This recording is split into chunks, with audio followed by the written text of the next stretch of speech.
What is up, y'all? Welcome back to another episode of the Two Game Podcast. I am Matt Primo, joined by Chris Norman Hello, everyone. and Christian Valencia. Hey, everybody. And we are back, finally. We've been on a little siesta the last couple weeks. Episode number 137. We have a treat for y'all, okay? I don't know, maybe it's a treat to me. I'm a little biased in this opinion. I do have to throw a little bone towards Chris because he technically kind of came up with this idea. Total accident. I'm just the one that ran with it. It was by total accident. It was total accident. So, Final Fantasy VII Rebirth just released this past week. We don't have a ton of playing time. Well, they do. I don't, personally. So, I didn't want to spend an entire episode recapping what we thought, and then next week talk about Final Fantasy Rebirth again. So this week, we're going to do something new. We are going to start, hopefully, if people like this, we'll continue to do it. We are going to look at the history and the evolution of specific franchises. So with this one in particular, since Final Fantasy VII Rebirth just came out, we are going to go through the history and the evolution of Final Fantasy. We're going to talk about what it is, how it all started, and then we are going to go through some of the high points in the series. Now, before y'all jump into the comment section, I'm just going to go ahead and just warn you ahead of time. We may not talk about your favorite Final Fantasy game, okay? Don't take it personally. It's just, we can't talk about everything on a 1 to 2 hour long episode. Y'all making fun of that fucking thumbs up thing? No. What? Definitely. Share for the class. Go look at your chat. I have a chat? Yeah. I just figured that out when I saw that. I was like, I definitely need to be doing this on my computer. That would be way too much fun. I'll touch your high point. I was trying to get it so you saw it while you were talking, so like just break it just a little bit, just a little. It didn't work. He's It talking way halfway. too fast. It worked halfway. He's talking Chris way got too it. fast for me to hit this fucking shout out. So yeah, we'll jump into that, and then we'll jump into some of the big time games that have happened and released over the years, and then that'll segue right into our initial thoughts and impressions of Final Fantasy VII Rebirth, and then we'll kind of talk about what we expect from the future. Do they actually continue with 17? Who the fuck knows? You know, maybe they skip to 20. I don't know. But we're going to be answering some of those questions towards the back end of the episode. But as always, we're going to talk about playlist and our weekly recommendations. So if this is going to be a packed episode, let's just fucking dive into this shit. Let's not do any of that housekeeping. If you've caught us for long enough, you know what to fucking do. So, been a while. What have y'all been playing? Or not playing. See, it's been a while. I don't even know what the fuck, how to even start this. What have y'all been watching here recently? You want to knock yours out, Christian, or you want me to get my 2 out of the way? Get your 2. I got my 15 waiting. All right, yeah. I've unloaded on a couple, like, one-season animes that I'm not going to mention because they just weren't great. Witchblade was pretty good. It had Rhea Skirmy voiced the main character in it. It was all right. Pretty good. Her voice acting was phenomenal as always, but the show itself, kind of lacking. Classroom of the Elite did knock out all 3 seasons that were dubbed of that in a hurry. That show was really cool.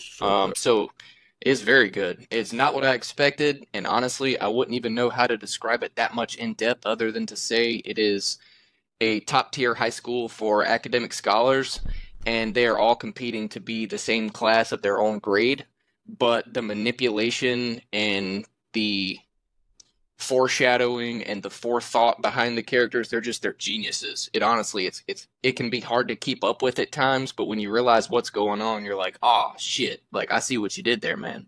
It's really cool. But Dylan finally got me to watch 7 Deadly Sins. The dude's been trying for like a year, and I just kept forgetting about it. And honestly, I'm about 3 episodes into season 4, and it will be a top 5 for me by the time that I'm done. I don't blame you. That's a good one too. Yeah, very good. I'm always leery about Netflix ones just because you just never know. It's either super hit, super miss, but man, so good. It's got elements of a lot of my favorite Magic shows, but it just kind of brings them all together with just enough adult humor to keep the lingo going, I guess. But right. pretty much it for me. Oh, and Halo. Definitely current on Halo. How is that? Someone was talking shit about it last week, and by someone I mean me. And someone, I forget who it was, they were like, "Oh, dude, Halo Season 2 is fucking great." It's better than Season 1, but it's probably just because the story has developed more. But also, I'm such a dweeb for the Halo franchise that I probably would have liked it regardless. I'm not gonna lie, I'm very easily entertained. Not one of the best shows I've ever watched, but I'm still watching every episode every week. I mean, I'm invested. So far, I'd give it about a 6.5 to a 7. Oh, I wouldn't even get out of bed for that. Well, sorry. Sorry, you get into bed with less, sir. This is true. That's true. That's true. You got me on that one. Sometimes it sucks being a movie critic, man. I don't know what to tell you. You know, it's funny. Out when you watch we were actually talking about that. We were talking about that recently with Nick. I'm like, dude, I used to just take movies at face value. You know, I used to just enjoy shit for what it was. And then I had one fucking conversation about The Last Jedi with him, and I've been a changed man ever since. Jesus. Oh, we're not going to talk about Star Wars. It's the best lightsaber fight of all time conflict you guys had there for a while? Oh, no. No. Last Jedi's the shitty series. That is a completely different story. We don't have enough time in the day to fucking get on that rant. No, I'm just saying the one in The Last Jedi is the one he was defending, right? No, that was in episode 3, Revenge of the Sith. Oh, yeah. Nick says that is not the best fight, and it's drawn out and yada, yada, yada. Never mind. And a lot of shit opinions. Okay, about that. I see the confusion. I confused myself. He was actually initially talking about the duel in Return of the Jedi, correct? And you guys were talking about the one in episode 3. No? I don't remember. All right. Move past I just know it. we're right. My bad. I just know we're right. Yeah, that's all that matters is we're right in the end. Touche. Venusaur shit all over again. Dude, it's been a while, man. Don't do it. He's here. It's been a while. Don't do it. I don't have time for that shit today. I'm at work. None of us have that time for that day, bro. Dude, I gotta tell you, once I got Tyler in on this conversation, fucking Chris just shut down on me. Dude, no. Tyler has been figuring out ways to press my fucking buttons for like 25 years now. I promise you, when you drug him into it, he could not wait. Like, I was just like, you know what? I'm done with this. God. This fight would never happen anyway. I'm not wasting another breath on some mythical fight. It was so funny because he did it in the group chat. And the dude's bringing like these 8-time mega evolutions way after the conflict was settled and discussed and all that. And I'm like, we just have new statistics. That's all. Oh, sure. That's what it is. Don't even get me started down that. Because, I mean, we can bring Henry Cavill or fucking Liam Neeson fucking bullshit into this one. Which one's better? You know? Fuck it. We're done.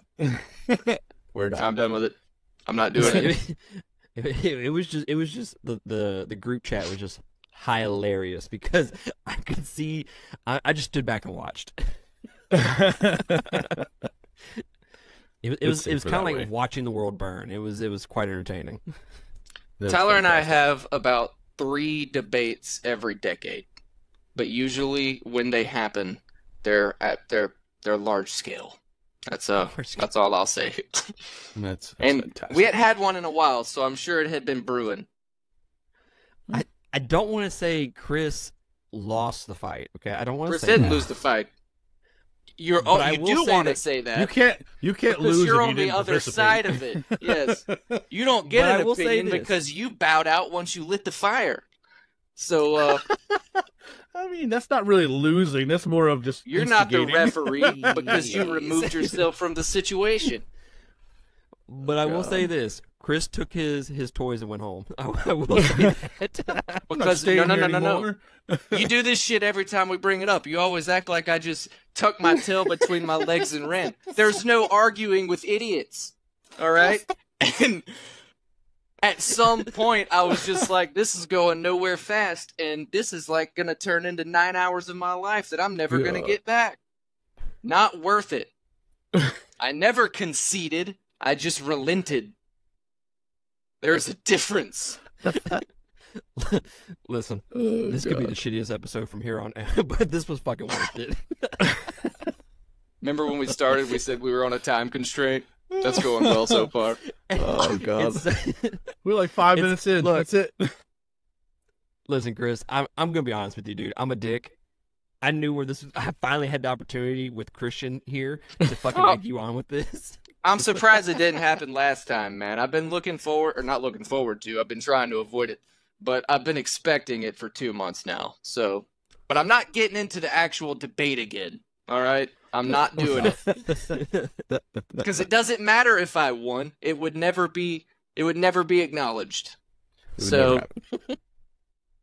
oh, God. Oh, sweet Jesus. For those that are new to the podcast, this was on the episode of the greatest video game characters of all time tournament. You can go back and look for that episode. It's not on YouTube. It's strictly on like Spotify, Apple Podcasts, and shit like that. It's just audio. But you can go back and see the origin of this debate between Venusaur and Geralt. But that's enough of that. well, almost. There's almost enough of that. There's also a very good Rants and Raves episode way back in the backlog that if you ever want to hear the winning side of the debate, just reference that right after. The winning side of this debate. Yes. And now we can move along. Which is the perfect time to say that Rants and Raves episode is a Patreon exclusive. You can go to patreon.com/2game and support us there to get Chris's singular thoughts on how wrong he is. Moving on to Christian, what else have you been watching, sir? Oh, sweet Jesus. Where to start? Anyway, so I'm going to start from bottom up. Shut up. Chivalry of Failed Knight. It's on High Dive. It's dubbed and subbed. And Crunchyroll, I believe. It's on Crunchyroll, too. That one is good. Made in Abyss. It's on High Dives, dubbed and subbed. When I tell you this fucking anime, Made in Abyss. Oh, they said Made in Bisque. I was like, no, that Made sounds fucking in delicious, Abyss. not gonna lie. It is a fucked up anime. Like, it is fucked up. It's sad at the end, and it's fucked up. But worth the watch. What's the main character name? For what? In Chivalry of a Failed Knight. Shit, I can't even think of his name. It's all right. Not that big a deal. I watched that one a few weeks ago, but I can't remember anything about it. So I was trying to remember. Oh, that was where he's got that shitty fucking powers, and they're in order for him to prove against his dad and all that, he has to pass this high prestigious school, and they give him no restraints whatsoever, and he falls in love with a redhead. You know. Yep. That's it. That was a pretty good one. Yep. Next one is Farming in Another Life. It's a very wholesome, decent, entertaining. It's very fucking entertaining. It's on High Dive. Chris, if you need High Dive, I can give it to you. I still have yours from when I stole it last year. So that's fair. I'm good. Appreciate that. Eminence in Shadow, baby. Eminence in Shadow. God. What are we going to do? Because you know all these streaming services like Netflix and Max is starting to do it now, where they're going to start cracking down on password sharing. What are we going to fucking do? I don't know what I'm going to do. We'll find loopholes. I don't know. Loophole. It's always about angles, sir. It's all about angles. Pretend that day is never going to come until it gets here. That's what I'm going to do. So that's fair. Sounds like a problem for future Chris. Indeed. Right. As Chris mentioned before, Classroom of the Elite, such a good one. That first season is just, that catches you just completely off guard on what it's, pretty much about.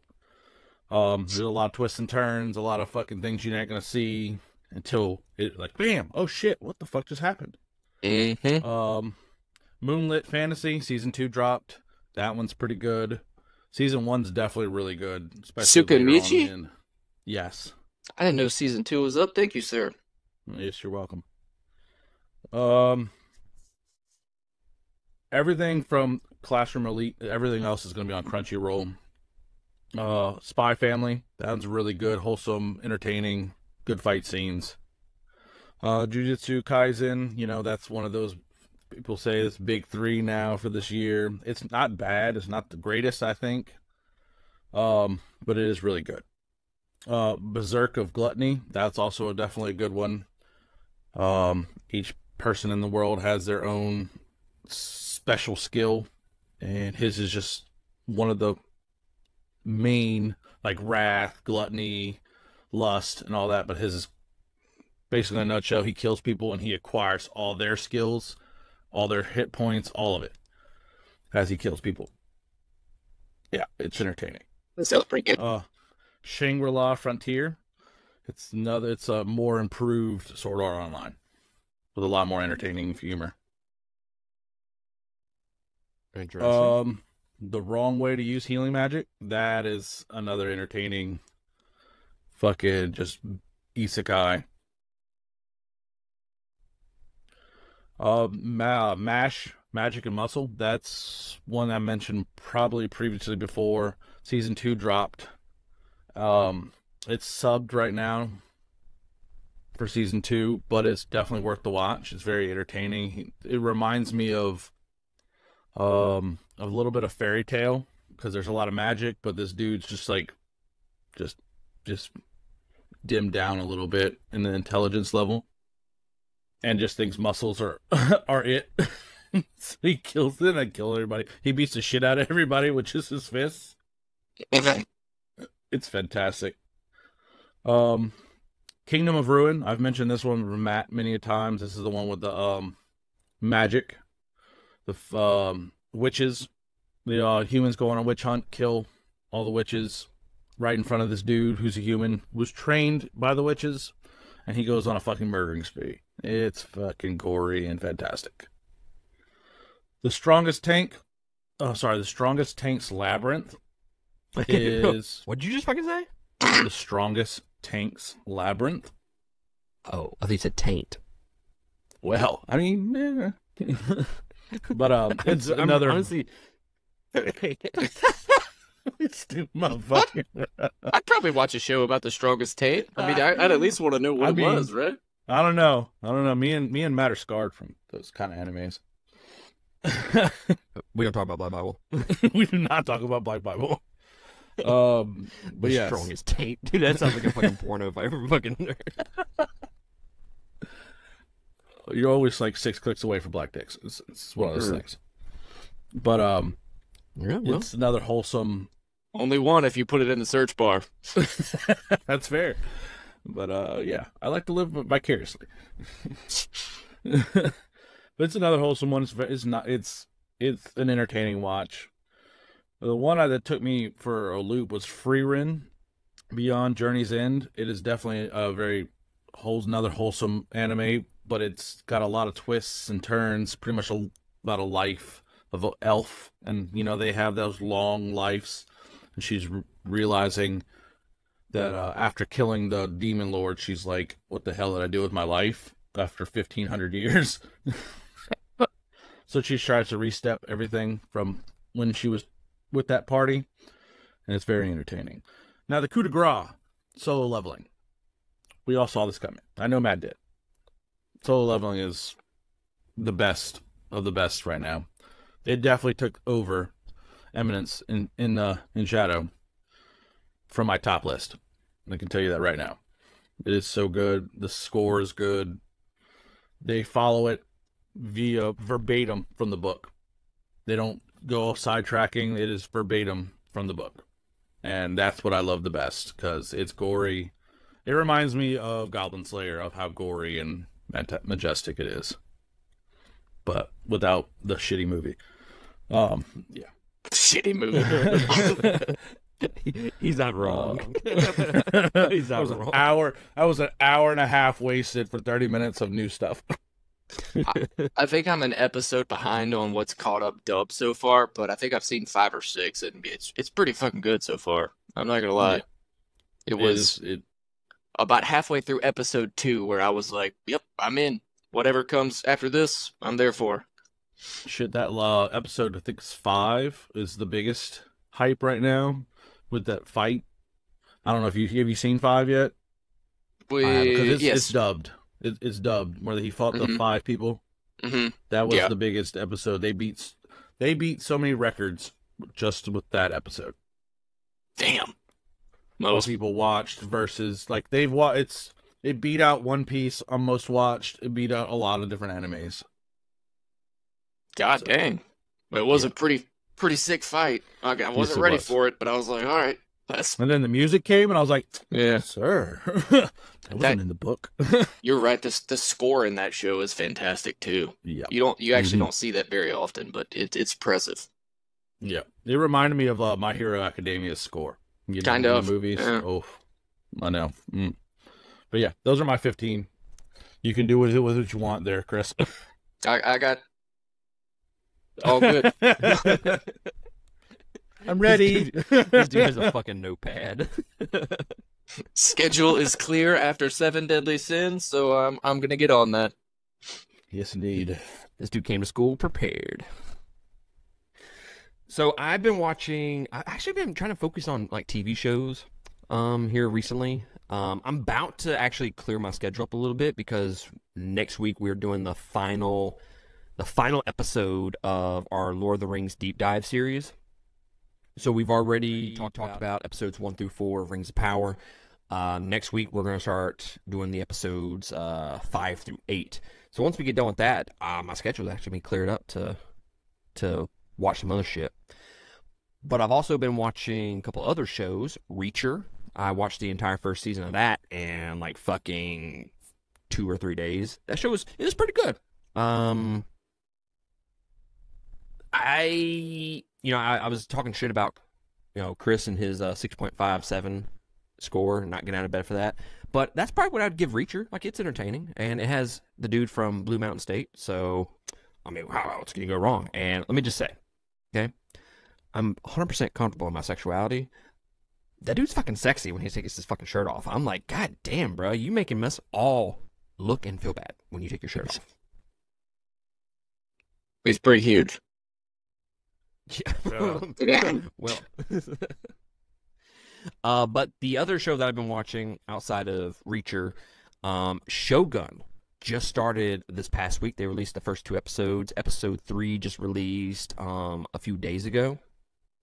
Guys, this is the show that we needed. Okay, I've been waiting for the Last Samurai style movie with my boy Sanada up in there.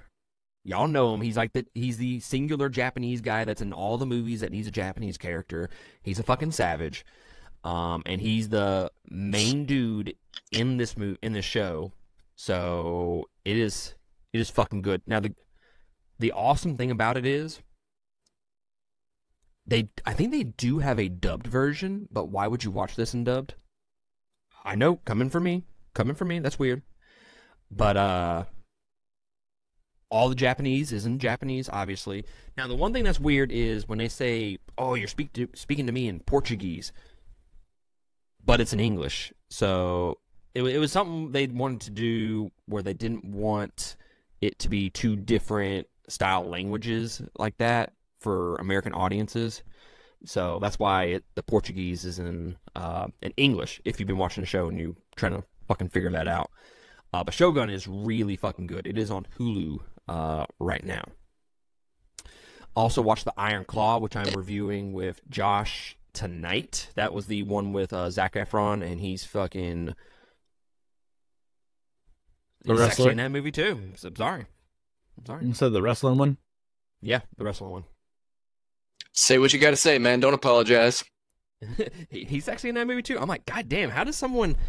How are you sexy with a mullet? Sorry, not just the mullet. The fucking old school fucking what the hell? The fucking God damn it! I just had it the fuck tip of my tongue. Shout out. I'll put it on. There it is. Well, hello there, Masters of the Universe.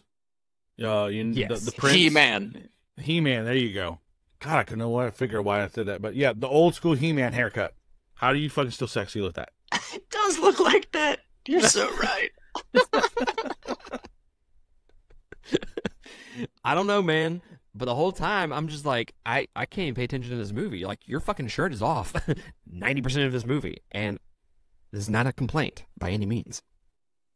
But your hair, I feel like you're complaining. it's glorious, I feel like you're but trying it's to also complain. kind of like terrible. So yeah, if you want more in-depth thoughts on the Iron Claw, it probably won't be out by the time you listen to this, but just set your notifications on for YouTube or wherever you get your podcast episodes from us. That episode will be coming out shortly. We also reviewed Thanksgiving, which was the horror movie based on, who would have thought, Thanksgiving. One of my favorite movies from 2023, hands down. Fucking great movie. Great movie. It is exactly what you think a horror movie around Thanksgiving would be. 100%. The Marvels. So I want to take a second to talk about the Marvels, okay? Because I haven't talked to anybody but Tyler about this. Have you seen the Marvels there, Christian? I attempted. You attempted. I somehow made it through it. I attempted, sir. This is one of the worst Marvel movies, if not the worst Marvel movie. Like, even with Thor: The Dark World's issues, at least Thor: The Dark World knew what it wanted to be, and it fucking went for it, right? And it had a shitty fucking villain in that movie. The Marvels, I'm not gonna lie and sit here and tell you that there's not potential for this movie to be a great movie, because there is potential for this to be a great movie. It's in there. Like, there are parts in this movie I'm like, if they would have just fucking done this, it would have been so much better. And it all comes back to Brie Larson. I think Brie Larson is the fucking issue with this entire fucking franchise. And the way they wrote her character. So in the first movie, she's like a stone cold. She's very much no bullshit, gets the job done no matter what kind of character. This one, you introduce old girl from the Marvels TV show. I forget her fucking name. You introduce her, which brings a lighthearted approach, and she thinks Captain Marvel is her fucking hero, and she looks up to her, and yada yada yada, right? My hero, baby. Yes. There's inconsistencies with her character, with Captain Marvel's character in this movie, which is where I have issues with.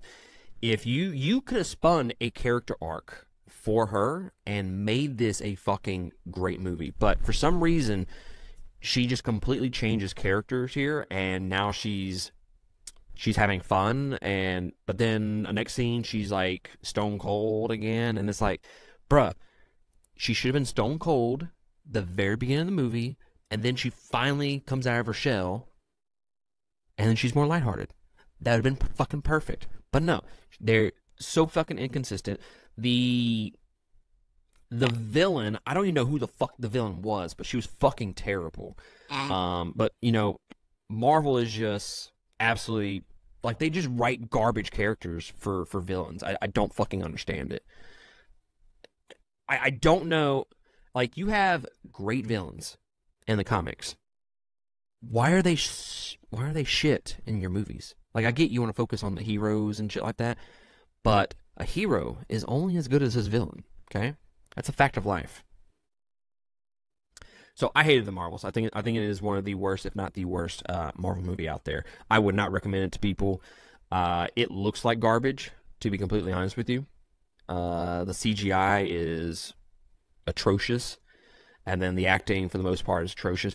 And I'm about to say something that might be sacrilegious to a lot of people, and that is Nick Fury, Samuel L. Jackson is fucking terrible in this movie. And maybe it's because who the fuck is this goddamn character? Okay, like it's a completely different character than from the other movies. He's cracking jokes and having a good time. It's like you've never had a good time in any of these movies. You've always been a dick. Good time in any of these movies. You don't know what joy feels like. Yeah. Who are you? Like Your last Snakes on name the is fucking plane, Fury. motherfucking plane. like I didn't see the what is it, the Secret Wars Invasion or whatever the fuck that TV show was that came out. I didn't watch that, so maybe there's something in there that explains it. But it's fucking stupid, okay? You shouldn't have done it. Moving on. I did rewatch Dune. I did rewatch Dune because I'm expecting to go see Dune 2 here in the next week or so, hopefully. Dune. Fucking great. I'm fucking excited about this. I'm hoping in the next couple weeks, I might have to get Nick on here. Greatest sequels of all time debate. I think that'd be an interesting episode. Interesting. I think we throw hands on that episode. So, Nick, if you're listening to this, go ahead and get fucking prepared. I think we throw hands. See, the thing about Nick is, and he will agree with me, and I told him to his face, so I'm not talking shit about him. When that dude commits, he fucking commits, okay? Like, that dude goes all in. You're not wrong. You're not wrong at all. He does. Like, straight up. Like, we watched one Godzilla movie, and we talked about God. potentially doing a review series of Godzilla. And this dude started watching every single fucking Godzilla movie known to man. Guys, there's like 50 of those motherfucking movies, okay? Like, this dude, he fucking goes balls deep in this shit. So, I know he will treat this with respect, and he will start watching sequels. 50 Godzilla movies? Dude, there's like 40 some odd movies. Yeah. There's a bunch. Respect. All right. Jesus. But let's run through the listening and the playing just very briefly. What have y'all been listening to? Nothing. Oh, I'm sorry. I take that back. I had a techno phase. A techno phase? I did. I was listening to fucking old school, fucking like Sandstorm and some shit, bro. Yeah, techno phase. I listen to some techno core every once in a while, man. It's okay. I'm just saying. The Browning. It sounds like a poop joke. Truth. It does, but a terrible fucking band name. Okay, terrible fucking band name. But if you like some in your music along with some death metal, bro, the Browning is for you. What is it? Shit, if you wait long enough, I'm gonna do do a you Browning. I'm gonna do a Browning in a minute. All right. Jesus. Fucking bring it, motherfucker. I shit myself. Not really, man. Chris, you Just been background listening? music. Actually, since I had been getting back in the mindset of Final Fantasy, like when I've been at the gym and stuff, I've been listening to just like I guess you would call it a Final Fantasy playlist, where it's essentially just tracks from random games, all randomized and shit. It's pretty cool. I like it a lot, but I'm a pretty big instrumental guy. That's good. That's about it, though. Really, the only time I listen is when I work out, so. That's right. Yeah. The major bands that I've been listening to, Galleons, which has fucking just stole my heart here as of late. I think Christian might like them. They're like pop, but they got punk. They also have a little bit of like jazz shit in there, thrown in there as well. It's reminiscent of like the screamer from Dance Gavin Dance, and then Johnny Craig, but not a fucking asshole. So that makes the music instantly better. So Galleons, their new album is fucking fantastic. It's gonna end up being my top 10 when it's all said and done. I can't stop listening to that album. Unprocessed. If you want Polyphia but with vocals, this is the fucking band with you. It's fucking groovy as fuck. It's also got some like blues and jazz thrown in there as well, but it's also heavy, but also not heavy at times. It's fantastic. Very riffy, I guess would be the word I would use. But I've also been throwing down, no pun intended, but full pun intended, with the band Throne.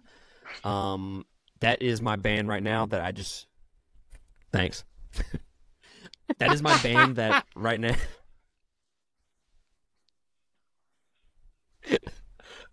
just gave me subtle but fantastic. The perfect response.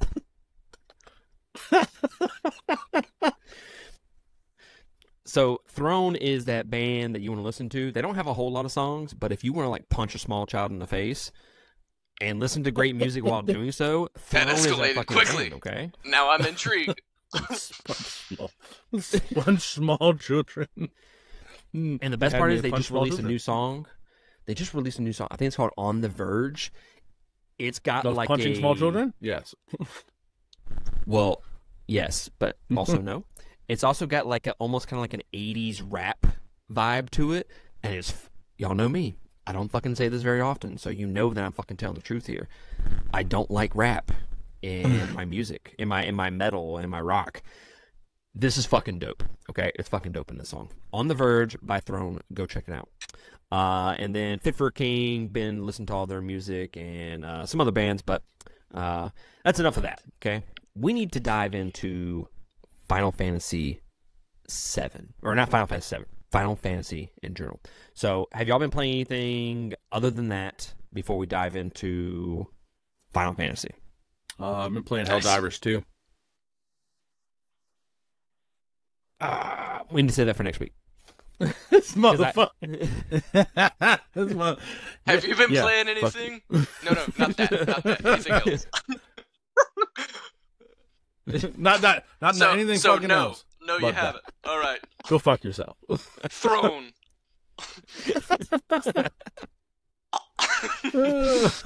What a dick. Well, I feel like we need more time for Helldivers 2 because it's been so fucking popular. And It's about to lose I popularity. do want to ask. I'm just letting you know that now. Do what? I said it's about to lose it. You think? Yep. They did updates. I don't know about they that. did updates yesterday. Oh, were they nuked some of the some of the weapons? They and shit? made it less fun. Let me put it that way. Really? It's so much harder now to kill things, and it's Yeah. bad. It's really it's always like harder, sir. it was like where it was the point where it's really fun to play with all your friends, fucking murder each other, just by accident with your fucking shit. Now you're just getting killed by fucking everything and its grandma, and it's all silenced. Like things will run up on you, and you'll never know it was there until it kills you. It's not even fun anymore. All right. Damn. Yeah, they That's ruined a it real with this bummer. update. They ruined it with this update. But I mean, to be fair, they can always re-update it and do another update. I and mean, bring it I back. agree, but yeah, they're gonna lose a lot of player base before that happens. Just saying. Huh.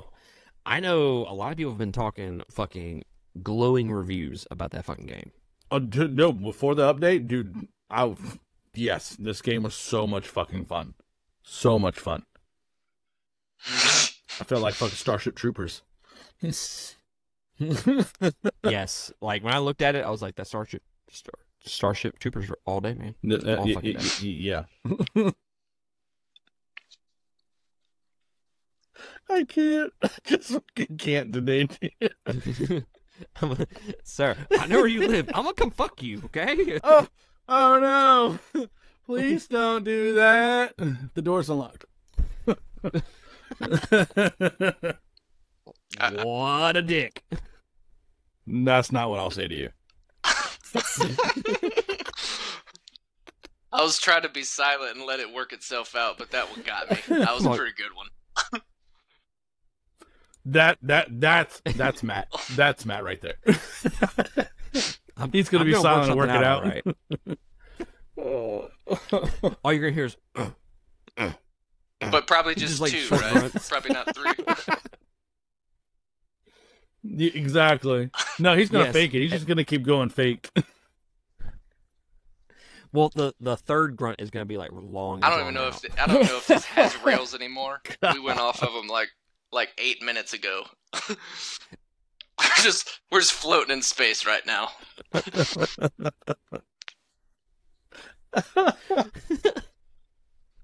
This is true. This is very true. It happens. So yes, we need to talk about Helldivers 2 next week, more in depth, because I have a lot of questions about that game that we don't necessarily have enough time to dive into. No pun intended for this time. Into that game. So no, I haven't played anything. Yes. Good job. I haven't played shit. Chris, have you played anything that we can talk about on this episode? No, I'm not. I've played Remake, Rebirth, and Persona 5 Royal. So nothing we either haven't already talked about or aren't going to talk about yet. That's what I was going to say. Final Fantasy. Yes. Final Fantasy 7. Oh, and Helldivers, you know. I need to get back on Persona. No, can't talk about that. That yeah, shit fucking was move funny. on. Fuck it. Anything but that. Yeah, you ain't played shit. Well, other than Rebirth, I've been playing Bloodborne, but I'm not going to sit here and talk about Bloodborne for the millionth time. I'm trying to get my platinum, and you suck. You can't get a brick wall. You're right. I got to get good, guys. Got to get good. Your fucking straight up attack methods. You need to change that, sir. You can't just attack everything. Hold the fuck up here, okay? Hold the fuck up. This is twofold, okay? One, that is the style of Bloodborne. It wants you to be aggressive. Sure. Yeah. Not when it takes half your health and your shit. But you're gaining health back. You're doing the rally. You're doing the rally ability. Yeah. Mm-hmm. Yeah, the issue is you're in a fucking dungeon and they cut your goddamn health in fucking half. And it's like, bro, this game, it wasn't overly difficult, but it was fucking difficult with full health. And now you just fucking cut my health in half. This is fucking bullshit. Yeah, about that life. You know, you're talking a whole lot of shit over there, Christian, and I'm just throwing it out there. Do you want to go fucking play Bloodborne with me? No, go fuck yourself. I hate that game. Like, trying to get you to fucking play Elden Ring. You're like, oh, fuck this game. Sorry, I played Elden Ring with you. Fuck you. I know. I'm trying to get you to fucking beat it. Shut out. We can do that later. Because I got to get you prepared for the fucking DLC that's coming out. Yeah, I was looking at that. I was really interested in the fisticuffs. You know what I'm talking about? Yeah. You're going to do what with your fist? The fisticuffs? Well, fucking martial arts and fucking Elden Ring. Right? Just absolutely no magic at all. Just brawling. Oh, but that's all. Fuck you, right, Milena. just brawling in the face. This is fucking Street Fighter in this motherfucker. What the hell is this? You just got elbowed in the mouth. Wouldn't that be something if that's how I finally beat Just hers with the bitch fucking slap. throwing hands? Right. But that's also something we need to talk about next week. On next episode is I watched the DLC. the fight.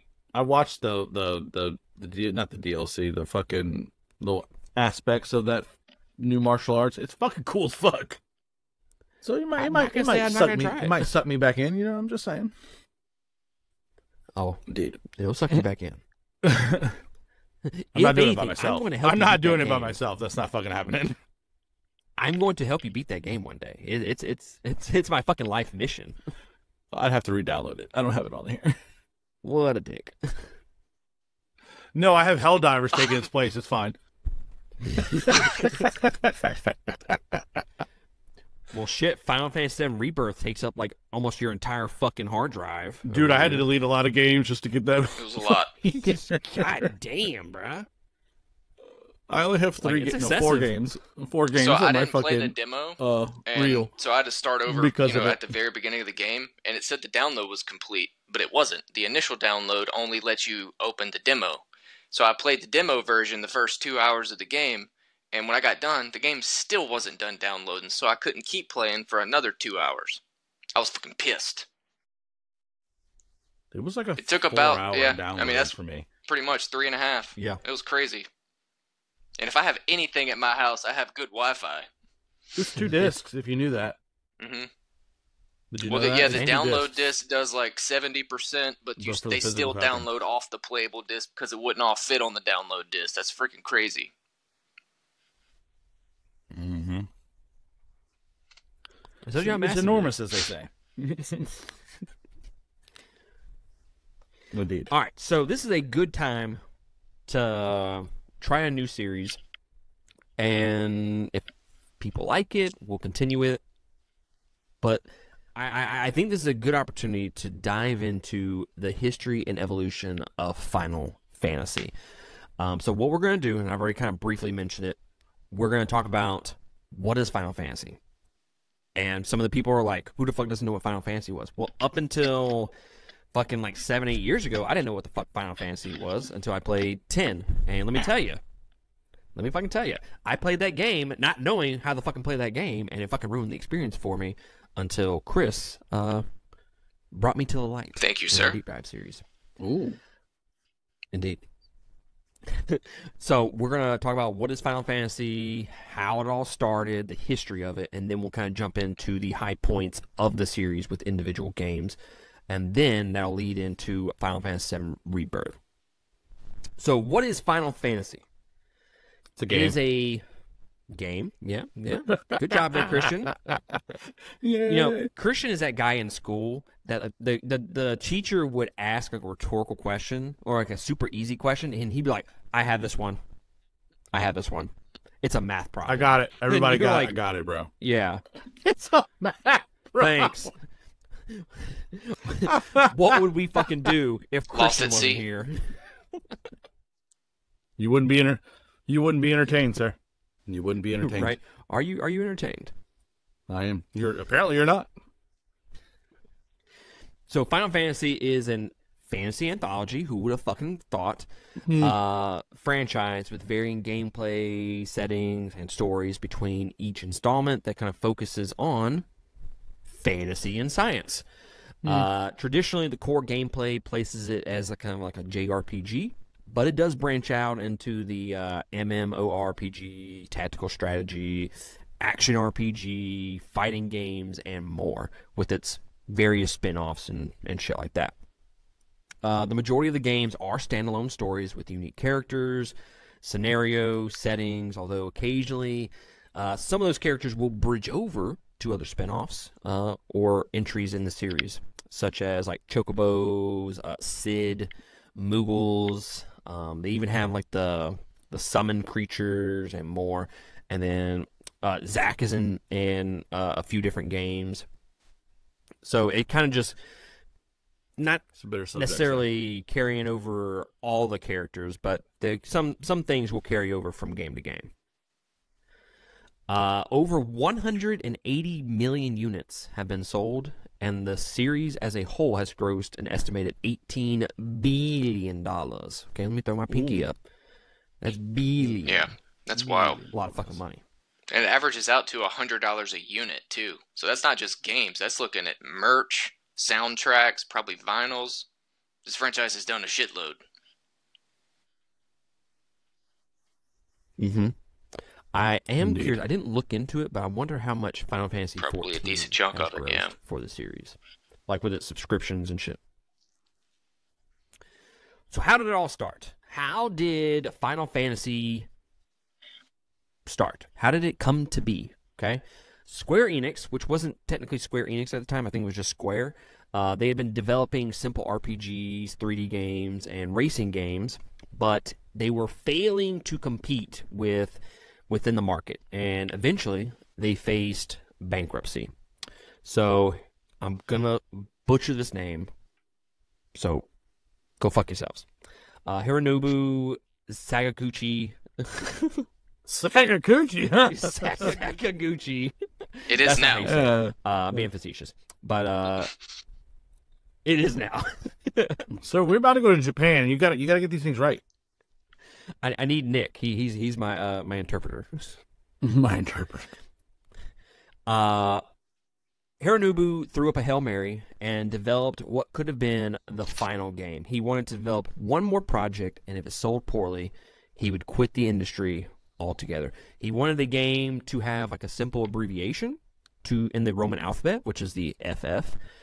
Fantasy was chosen due to the setting, though final was originally intended to be fighting, but it was changed to avoid conflict with the tabletop game Fighting Fantasy.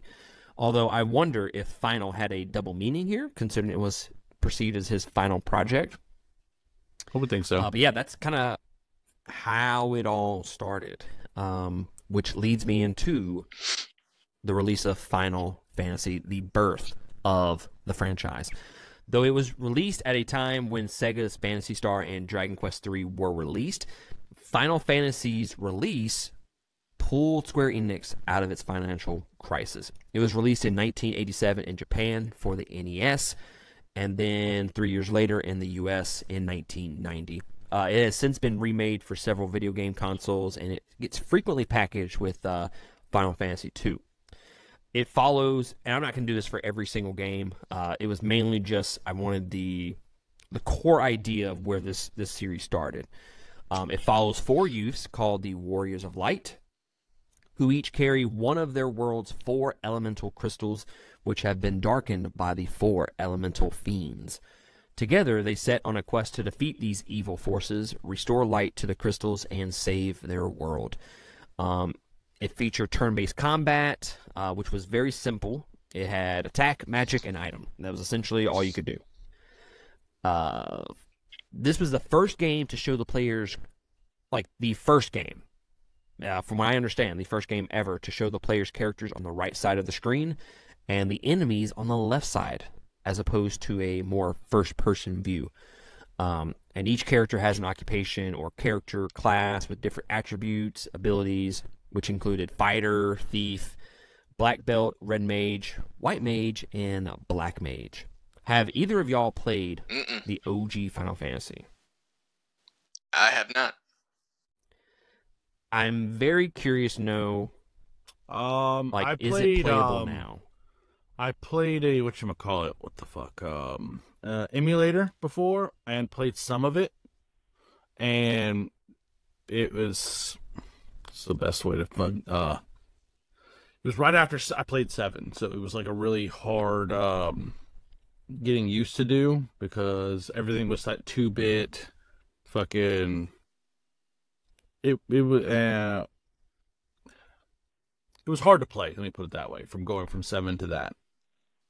But yes, it was, and it didn't like tell you where to go for most. If you didn't pay attention to dialogue to a T, you didn't know where the fuck you were going. Okay. So it was a big thing. If you looked away and you were just pressing X like a lot of us, do, yeah, you were missing out on quite a bit of shit.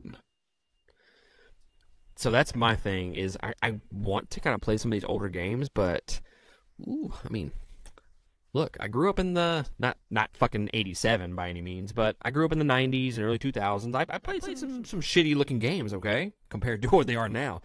I don't know if I could replay this game based on, because games have evolved for the better over the years. I'm just wondering if I don't think I could go back and I'd just be wasting my time. Yeah, no, I agree. Couldn't. So with all that being said, you can do it once, but you gotta do it twice. Okay, that's a fact of life, guys. Which leads me into Final Fantasy II. The series returns with its 4th installment. So this is kind of crazy. Things really changed with the release of the sequel in 1988. Final Fantasy II and III never released in North America. So when it came time for Final Fantasy VII or Final Fantasy IV, excuse me. I'm so used to saying Final Fantasy VII. Final Fantasy IV to release, it was released as Final Fantasy II, so not to confuse players. But it fucking 100% confused everybody. That is confusing, yes. And it's confusing now. I'm trying to fucking cipher. It's confusing to try to cipher through this fucking history. Like, okay, so is it 4 over here or is it 2 over here? Like, what the fuck happened? But enhanced versions eventually re-released as part of the 2021 Final Fantasy Pixel Remaster series. And despite not originally releasing in the States, many of the elements that players know today started in Final Fantasy II. So the Chocobos, Sid, it also eliminated the traditional experience point leveling system, introduced like an activity-based progression system where the characters' statistics increase according to how they are used or acquired. So a lot of what Final Fantasy is, not all of it obviously, because it's evolved, but a lot of the mainstays of the franchise started with 2, more so than 1, which is interesting. And we're going to skip ahead. Now, y'all don't have anything to say. We don't have enough time to dive into every single fucking game and the history of every game within this series, okay? We'd be here for hours. Do y'all have anything you want to say between 3 and fucking 6? Before I skip. I played Final Fantasy Tactics. I played 2. I played technically 3 and 4. Never beat him because, you know, I was a shit snot-nosed kid. Didn't fucking... He was above my fucking, I guess, attention span. But, you know, I did revisit them later on in life. And it was definitely tough to play them because... I don't know if you ever heard of the fighting ones, the Final Fantasy fighting games, Dissidia or something like that, where they brought a lot of those characters from all of the Final Fantasies into one fucking little thing. And I wanted to learn about some of those characters, so, you know, I went back and played some of the older games to see, like, the main characters, what they were about and all that, but it still was a hard play. I didn't start enjoying really Final Fantasy until 7, so... Which is the next game we're going to talk about.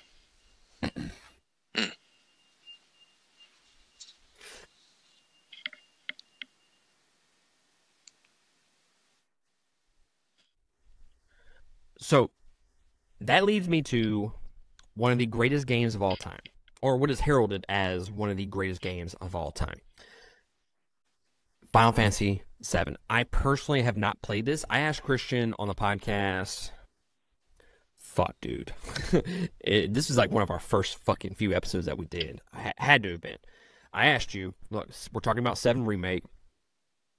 I kind of want to know the story. I don't want to wait fucking 15 years for the story to fucking finish. Should I go play the OG 7?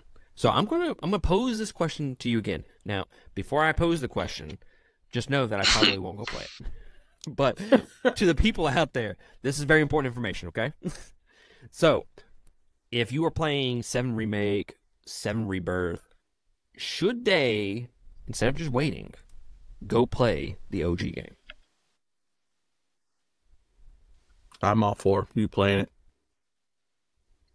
Because Final Fantasy Rebirth and Final Fantasy Remake are kind of taking their own little story. And they're staying kind of true, but they're kind of like veering off a little bit.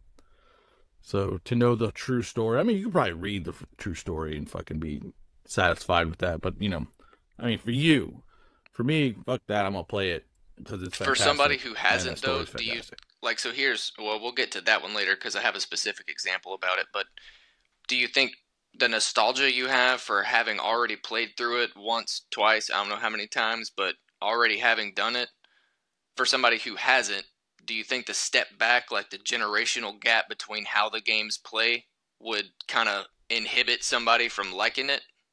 Or do you still think it would still hold up? Yes, I think it would.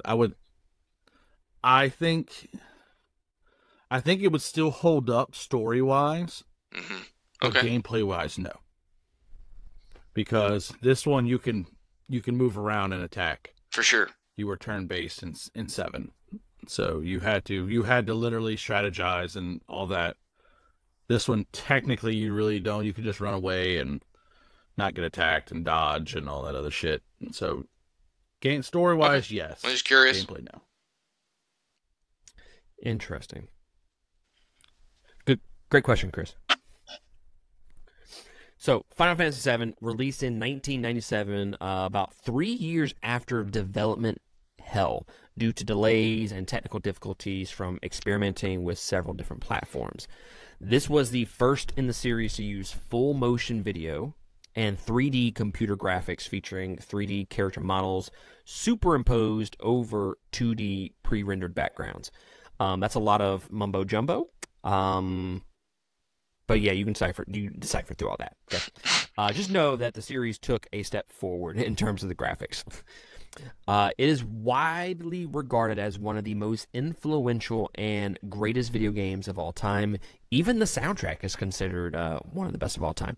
I do know in Remake and Rebirth, soundtrack is fucking chef's kiss, guys. Chef's kiss. So I can only imagine how great it was back then.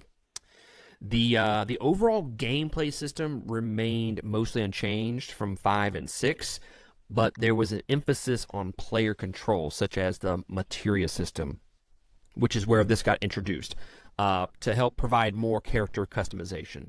Battles no longer revolved around characters with innate skills and roles, and materia could be reconfigured between battles, and Limit Break was also introduced.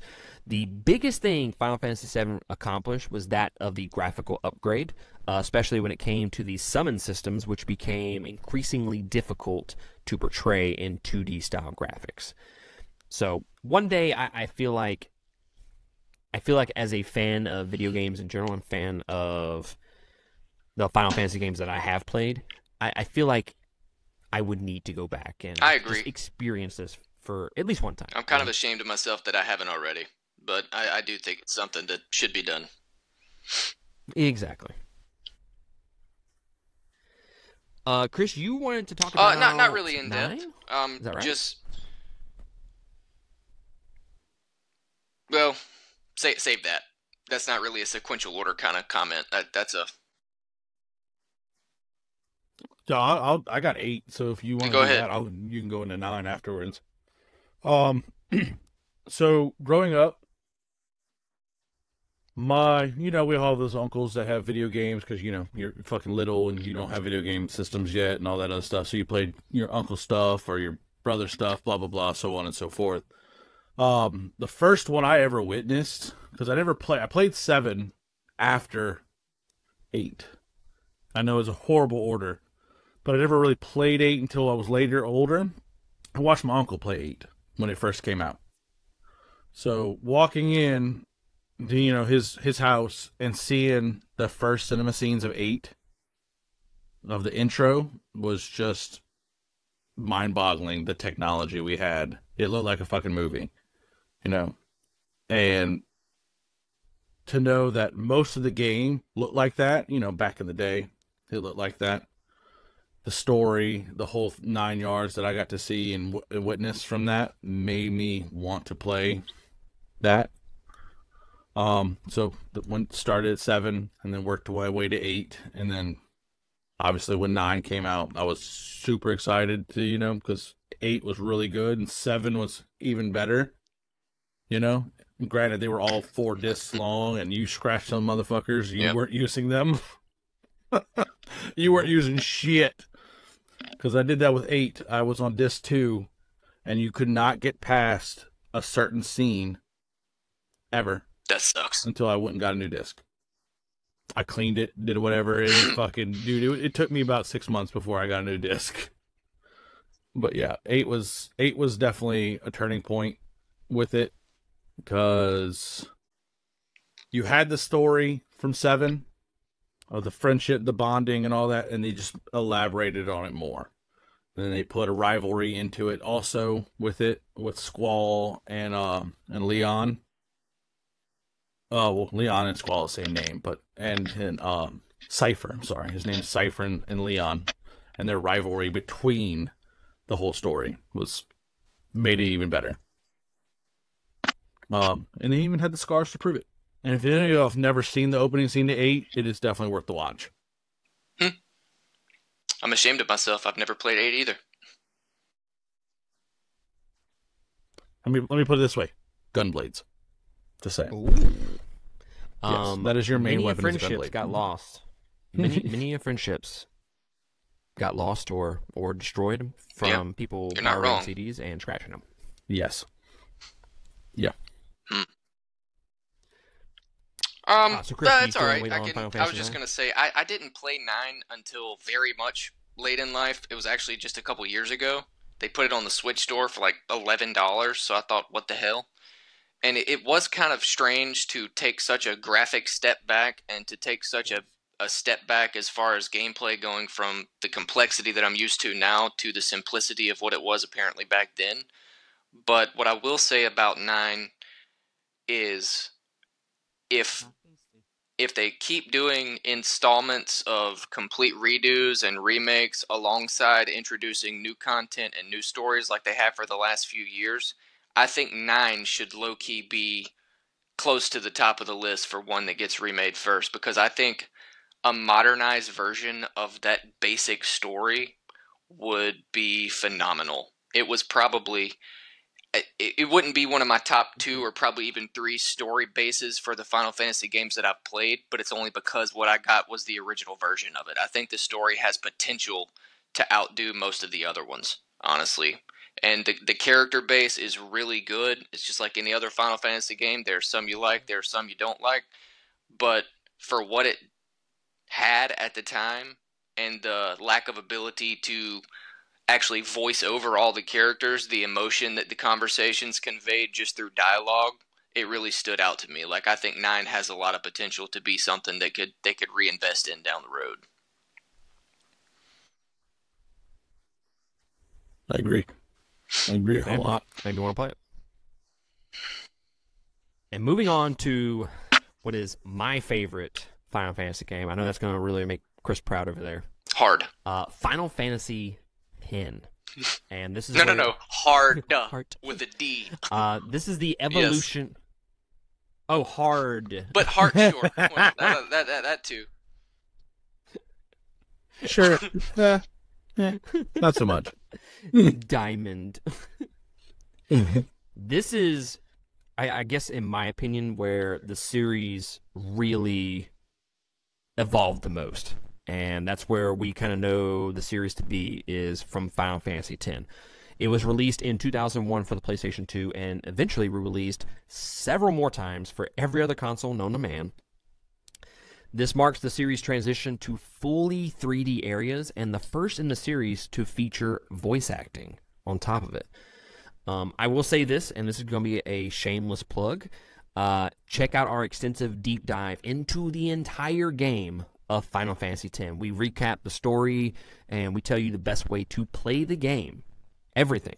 And that audio link is going to be linked down below in the description.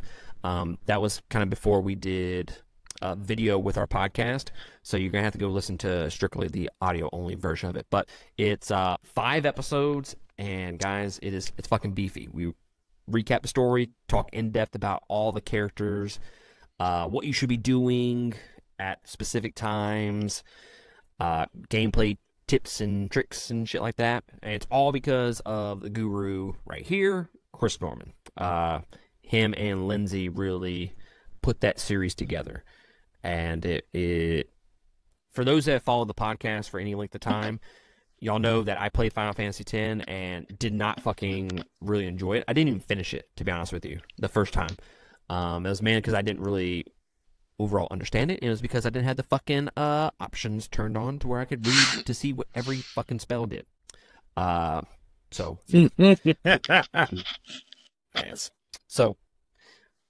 once I played it with Chris, it's a top 10 game all time for me, and I would highly recommend y'all go check out that deep dive series. Essentially, this is where this series evolved the most, not only from the combat standpoint and the summoning system, but also to the graphics, to the story, to the voice acting, etc. It did spawn the first direct sequel in the series called Final Fantasy X-2, which featured an all-female cast, returned to the job system not seen in the mainline series since Final Fantasy V. This one takes place in Spira about 2 years after the OG game, where Yuna is searching for Titus. I haven't played it, but well, to sum it up, it's like the explosive diarrhea that comes after the best Mexican meal you've ever eaten in your life.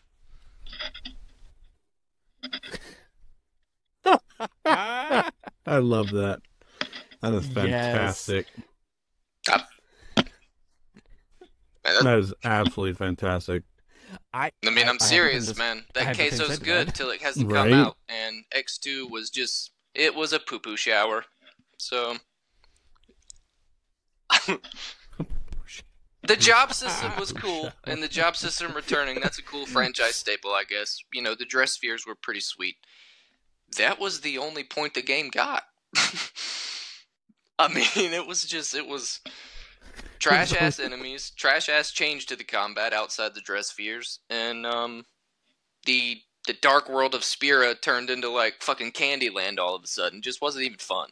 Like, trash. Mm-hmm. I mean, that's fair.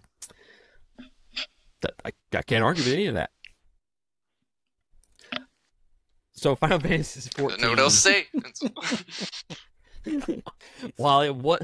Oh god! I really don't know how to continue after that. That was a sir. That's a soundbite. That's on the talk. Put it on the talk. What? It's going on the talk. I've already marked it. Yes. While Final Fantasy 14 was not the first MMORPG in the series, this is kind of where it was perfected. Eventually, it was released in 2010 for Microsoft Windows. It is lots of development issues since its development started in 2005. It was met with a lot of negative feedback upon its release due to its gameplay, interface, and the fact that a lot of people said it was unfinished. Eventually, a new version released called A Realm Reborn, which steered the ship in the right direction and is now a widely popular MMORPG. They wanted it kind of in the same vein as World of Warcraft. It's kind of like how it originally got conceived. I know people still play Final Fantasy 14 to this day. If I had time, which I'm gonna tease the tip here a little bit, okay, guys? Oh, not necessarily for the podcast, but I've been doing research on a Steam Deck, and might be partaking. I have too, actually. I might be partaking in it, and if I get a Steam Deck, I think Final Fantasy 14 is gonna be in my fucking future, guys. I'm just saying. Don't make me buy a Steam Deck. I thought about doing one too. My brother has one, and it's fantastic. Yes, it is fantastic. Which I do plan on doing a handheld console edition style episode in the near future, because apparently there's more than just 2 handheld consoles out there that I wasn't really aware of. Yeah. Then we're gonna fast forward to Final Fantasy VII Remake. We're gonna skip over 15. Final Fantasy VII Remake, the start of the trilogy. It was released in April 2020, which is notable for more than one thing. Okay, notable for the fact that this was from as far as I'm aware, the first game that got released during the COVID shutdown. I fucking remember. Well, we're not going to spend a whole lot of time talking about COVID because it's the fucking C word, okay? We don't talk about the C word on here. But I remember everything shutting down, and then there was the talk of not being able to get the fucking game. And I was fucking pissed. I think it got delayed for me by like a week or two. It got delayed for me to get the because I got the special edition pack, which I got special edition for Rebirth too, so it's a nice little combo pack going on there. But this was the first game in a planned trilogy of games remaking Final Fantasy VII that got released in 1997. It takes primarily in the dystopian cyberpunk metropolis known as Midgar, as players control Cloud Strife as he joins Avalanche to take down the powerful megacorporation Shinra. It revamps the entire combat system from the OG 7 with real-time action-based combat with role-playing elements. Hopefully right here, I'm going to put a fucking episode marker somewhere up in here. Hopefully, if I remember. Chris and I recapped Final Fantasy VII and previewed Rebirth right after that. So you can click on that episode and go jump into that if you need a little minor recap of the story for Remake. But then that leads into Final Fantasy 16, which we've also done a full episode review of this game, which you can find at the link above right here as well. So many links. Loved our, it's not a deep dive, but we really talked in depth about that game for one episode, and y'all know all of our thoughts about Final Fantasy 16. It released in 2023 for the PlayStation 5, and it's notable for one thing, more so than anything. And this is the first Final Fantasy game to be rated M for mature. And looking back at it, this was and is such a huge deal for the series moving forward, because it's always retained more like a young teen aspect for its stories. So that's the question. Do they continue with the M for mature moving forward, or do they resort back to, it being for a lot more people available for them? I think they're just evolving with their audience, man. What I was fucking trying to say. I'm not going to say concrete that the mature theme is going to be from here on out, in every game that they release. But, I mean, number one, for a story like 16, you're not making that T for teen. That had to be M for mature. There's no way you could have written it and got people as invested in it as they were, especially with a lot of the scenes and some of the dialogue that you had to include to sell the story and it not be rated M for mature. But at the same time, I mean, we're all in our, mid to late 30s by now, and we're talking about Final Fantasy from 20 to 25 years ago up until now. So I think it's a mixture of picking up a new customer base, but retaining your original customer base. So, not that it's going to be every game, I don't think, but I do think the mature theme will stick around pretty definitively from here on out. I wouldn't be surprised by it. I fucking love that. And the thing is, when I'm playing Rebirth, I'm comparing it to 16, and 16 is right there with fucking 10 for me as being one of my favorite Final Fantasy games. That story was fucking fantastic. It was. So this game was praised for its production value, which was really fucking good, dark fantasy storyline, and the overall gameplay loop. It was Final Fantasy meets Game of Thrones, and I think that's the best way to describe it. But it was criticized for its lack of RPG elements and the side quest design. And I think both of those criticisms are those would have been my only two complaints with the whole game. So, yeah, they're definitely valid. Yeah. Yep.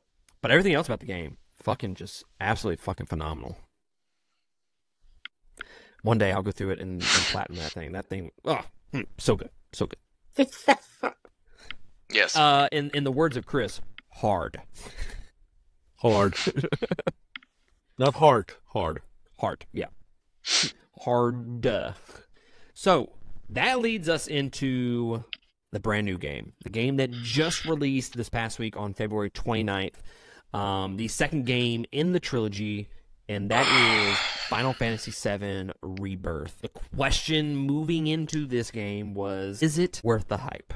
Okay, we did Remake, had some issues. Again, going to that recap episode, me and Chris talk about in depth about the issues that we have with Remake, and I'm gonna kind of make those same points in just a minute for Rebirth. So that is the question. Is it the hype? The answer is, it is the hype. Okay, in the words of Vegeta. So, what do you think about your initial impressions so far, gentlemen? We'll start with Chris. Since you've had the most time. Okay. So to back up just one little bit, when we talked about 16 initially, I said that I think they were using the initial installment of VII Remake to get the bugs and fix everything they wanted to fix for 16, as far as the combat goes and how you age your character, customization, and all that. I still think that was the original plan, but I will say one of the first things I noticed when I started Rebirth, when I actually got far enough into it to kind of pay attention to what was going on in the access menu and everything, and not just the cutscenes, they continued that. Like, it seems like they took the minor complaints that we got from 16, which we just talked about, were only 2, and they figured out a fun and compressed way to bring those together to address them, but it's not overwhelming in the fact that you're going to do something here and then forget about it and you have to come back and do it 45 hours later. I like how they compress the side quest regionally, I guess is the best word for it. And I like that I don't know, it just seems like discovery isn't a waste of time, because it's kind of like a few open world games that I've played where side quests or no side quests, you're going to go somewhere, there's probably something there. Like if there's something on the open map, it's there for a reason. I love that about the game. I feel like it's not Tears of the Kingdom-ish. It's not that bad, or, that good, I guess I should say, as far as exploration goes, but I don't know. I don't want to get too in-depth about it because I know you're going to want to cover it at a later review, but my initial thoughts outside of the combat were just how much I'm enjoying the exploration aspect, and I like how they've kind of regionalized all of the side quests and side missions. Relationships kind of pick up right where they left off. At first, I was a little confused by a couple of things Cloud said, but then about an hour later, it kind of made sense when I saw why he was talking about it. But I'm there for it, man. That's my main initial thought. Like, I had my issues with the fact that you didn't necessarily have to play Remake to understand what was going on with Rebirth, so I was worried about how they were going to address that. I'm not. They did all right. It wasn't nearly as bad as I thought, and I see why they say that, because you could learn to play it without having played Remake, but having played Remake fresh before this one, there was a lot of information that having retained it definitely helped me with, so it was kind of cut in the middle,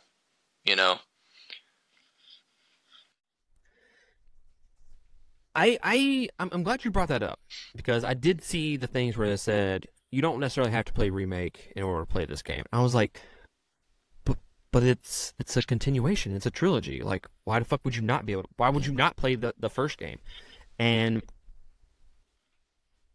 we are going to we'll do full spoilers for just the first chapter. So up until the moment that Cloud goes to sleep after having his little talk with Tifa.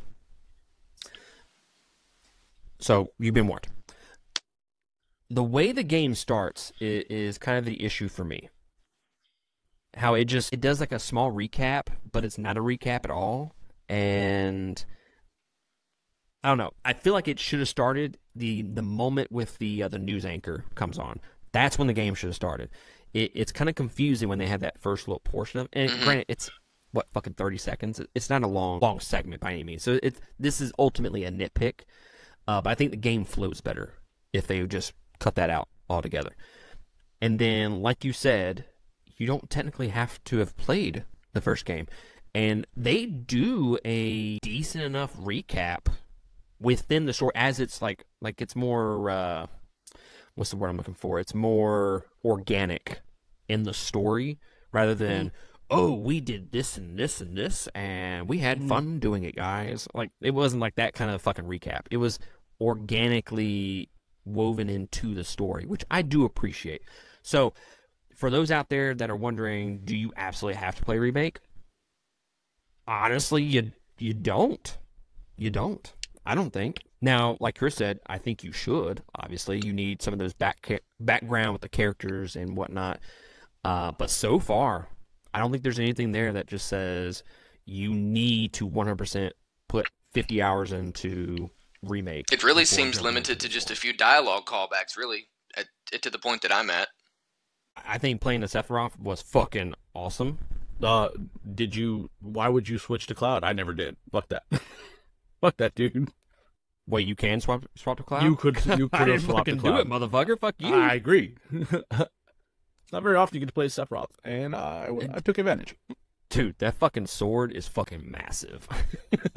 Shout out. All right. So the complaints that I have with Remake are, as of right now, still valid for Rebirth.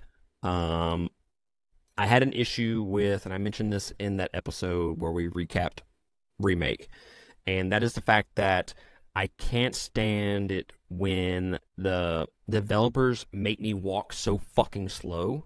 It's like, guys, just let me fucking go, okay? Right. Let me fucking go. And also on top of that, it's so slow, like when they do the little in between scenes where like he's scooting across like a cliff, you know what I'm talking about, to get to the other side. Yeah. And it's just like, why is this taking so fucking long to get over there? And then why do I have to hold the controller down to do it? You know, if you want to make a little cutscene, make a cutscene. Yeah. But I shouldn't have to fucking sit there with my thumb and fucking holding over, and if I let go, he stops. And it's just like, this is stupid. So those are nitpicks to most people, but that just aggravates the fuck out of me when like it feels like you're not appreciating my time. And then the crawling. Remember the crawling? The R2 dude. And there was no fluid. There was nothing fluid about it. You had to just push it when it prompted. That was it. There was not the gradual, let's start moving faster. No, it was like, okay. You push the button, you don't move. You have to wait for it to fucking prompt. And it was a pain in the ass. I agree, 100%. Yeah. So far, the issues that I have with Remake are still there for Rebirth. And that I think the fighting is a little different. That aggravates me. As well. The what? The fighting is a little different as well. Yes. It's a lot harder. Yes, it's a lot harder, actually, to be honest with you. I actually agree with you on that. I think, like, I don't feel like I had to dodge and block as much as I did in this fucking game. Because dude, I've died so many times. Like, I think I did a side mission. One of the side missions to kill this wolf. When I tell you he beat the dog shit out of my character, like, 12 times. It was bad. Like, he would fucking... My health would fucking just disintegrate after, like, 4 hits. Granted, I'm, like, level 19, 20. What, like, over the start cap of 40?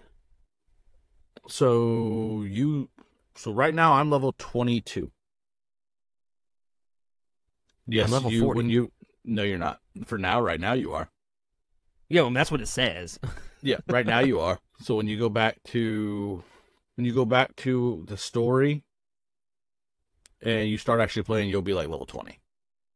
Oh, okay. Because I saw the level 40 there, and I was like, okay, because that was one of the big things that was one of the questions that we had going from one game to the next. Do your skills carry over? Does your level carry over? And when I did level 40, I was like, okay, maybe they're going this route. I'm not upset by it by any means. Nope. I'm literally fucking level way. 23, 22.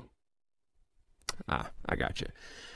So yeah, I think the game is a lot of fun for now. And now that it's opened up, when you go from chapter 1 to chapter 2, because then once chapter 2 starts, you can start exploring the city of Calm a little bit, and it opens up a little bit to me. And that's when you start... You learn Queen's Blood, which is a fucking fun game. I played it a couple times. I've beat the shit out of some people. And I'm like, okay, all right, this is right up my fucking alley. I like hard games, so this is right up my alley.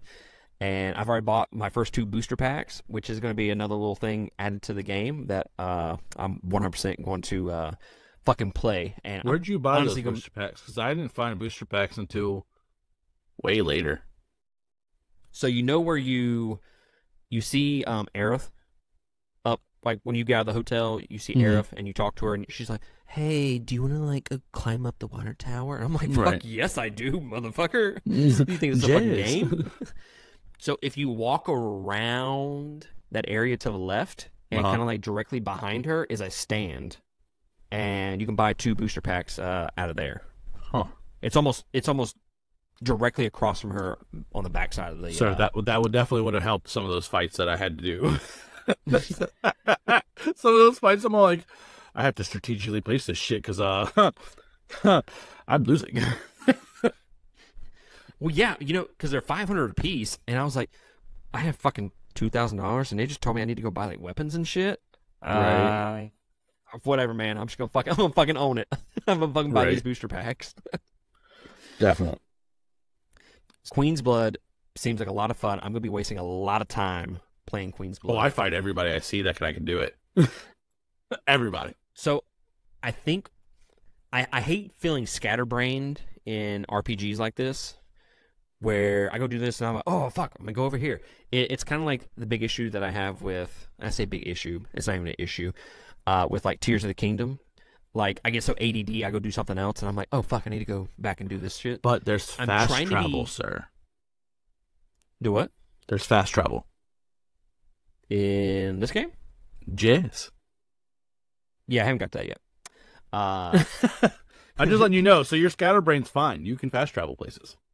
Well, I mean, like, if I see, like, the Queen's Blood people that you can play the game with, I'm like, I kind of just want to wait to the end of the area. Like, I'm going to go explore first. Full send. Knock out some full send. I'm full send. I see that dude, I'm like, your ass is mine. Your ass is grass, bitch. Has anybody beat you yet? Oh, God, yes. Oh, Yes. really? God, yes. I lost the first game because I didn't really understand the board, but after that, like the side quests and stuff, I beat those. There was one guy though that you get a certain card from that I don't know if you've played him or not yet. He's got a pretty solid deck. Yeah, the one in the cabin. Yeah. Yeah, I beat him. I beat him actually first try, which was really weird for me. I accidentally beat him on the first try because I blocked him and didn't realize I blocked him. But the cards he was playing, I was like, oh damn, those are pretty key. Sweet. That's what I was telling him. I said he had 2 extra booster packs that I wish I would have fucking found. Because some of those fights, I'm like, I only have 1 point. What the fuck am I doing? Oh yeah, at the item shop. Yeah, I didn't know you could buy them there either until I went to buy some potions and just saw them. I was like, oh shit. The only time I got booster packs is from the dude in the cabin. That was the only time I got booster packs. So yeah, man. I think the game, what it has introduced with the combat is a lot of fun. I like the synergy abilities that we had talked about previously. But the synergy abilities here, you can almost spam them, and it's fucking cool. And then when you actually get your special attack with your team, also fucking dope. Then there's also, you can build rapport with your team and level that up, which I'm like, I didn't know that's what I wanted until now, and I absolutely fucking want that. You also have a team level as well.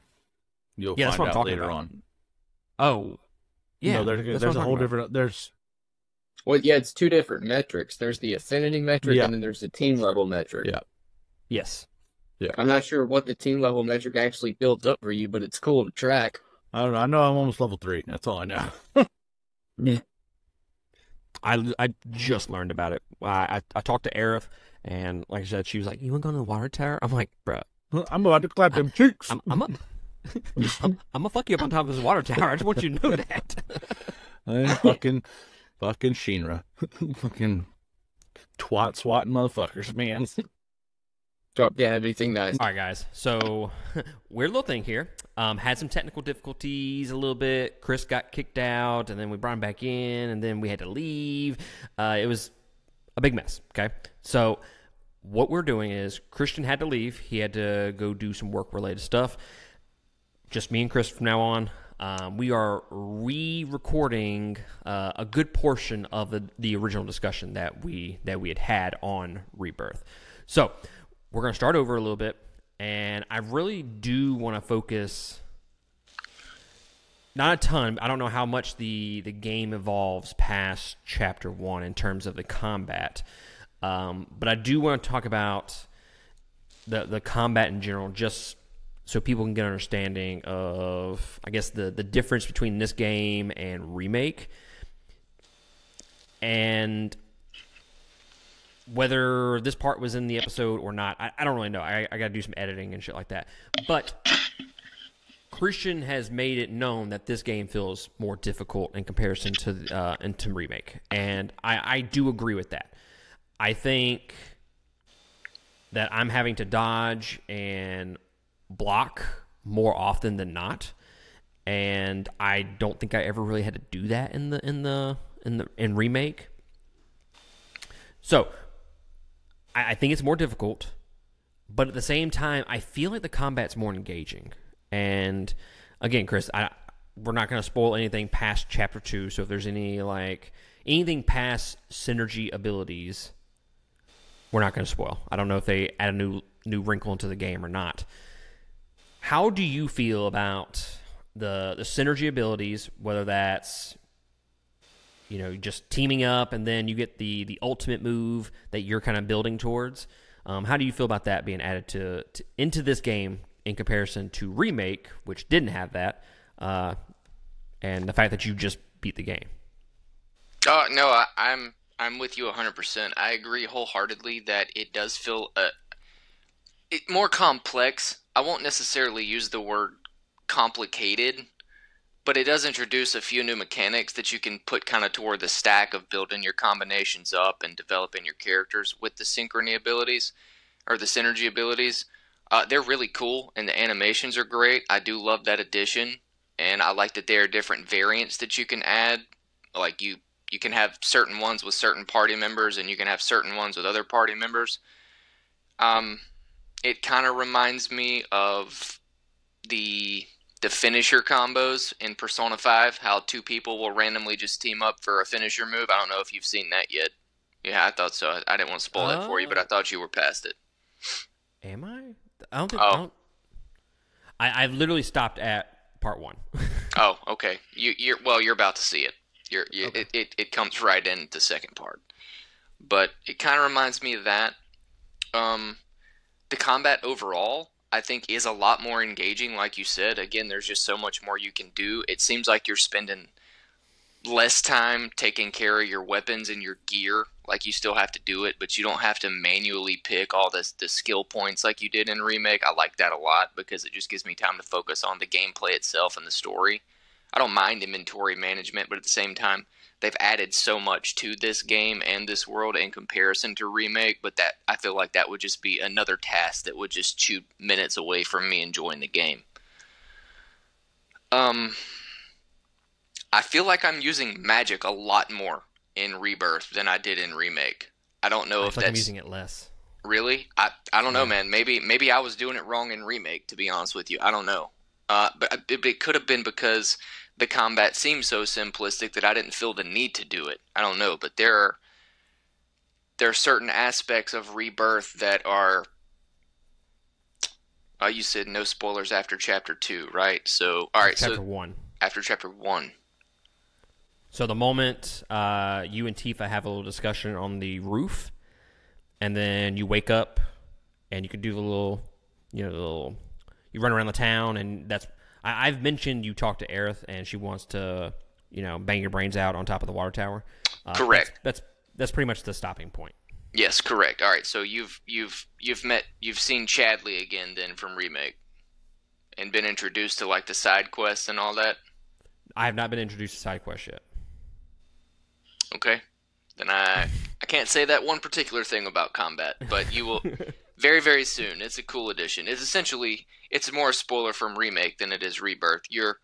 They figured out a way to motivate you to use Assess a lot more than you did in Remake, and to the point that it's actually fun. So since I've been assessing more things, I've been identifying more weaknesses, and it's caused me to change my materia up and kind of have a party build around a variance of magic for, pressure attacks and whatnot. I don't know.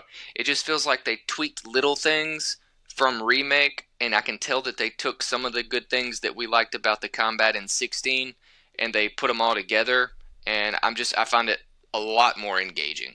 Like, significantly more engaging.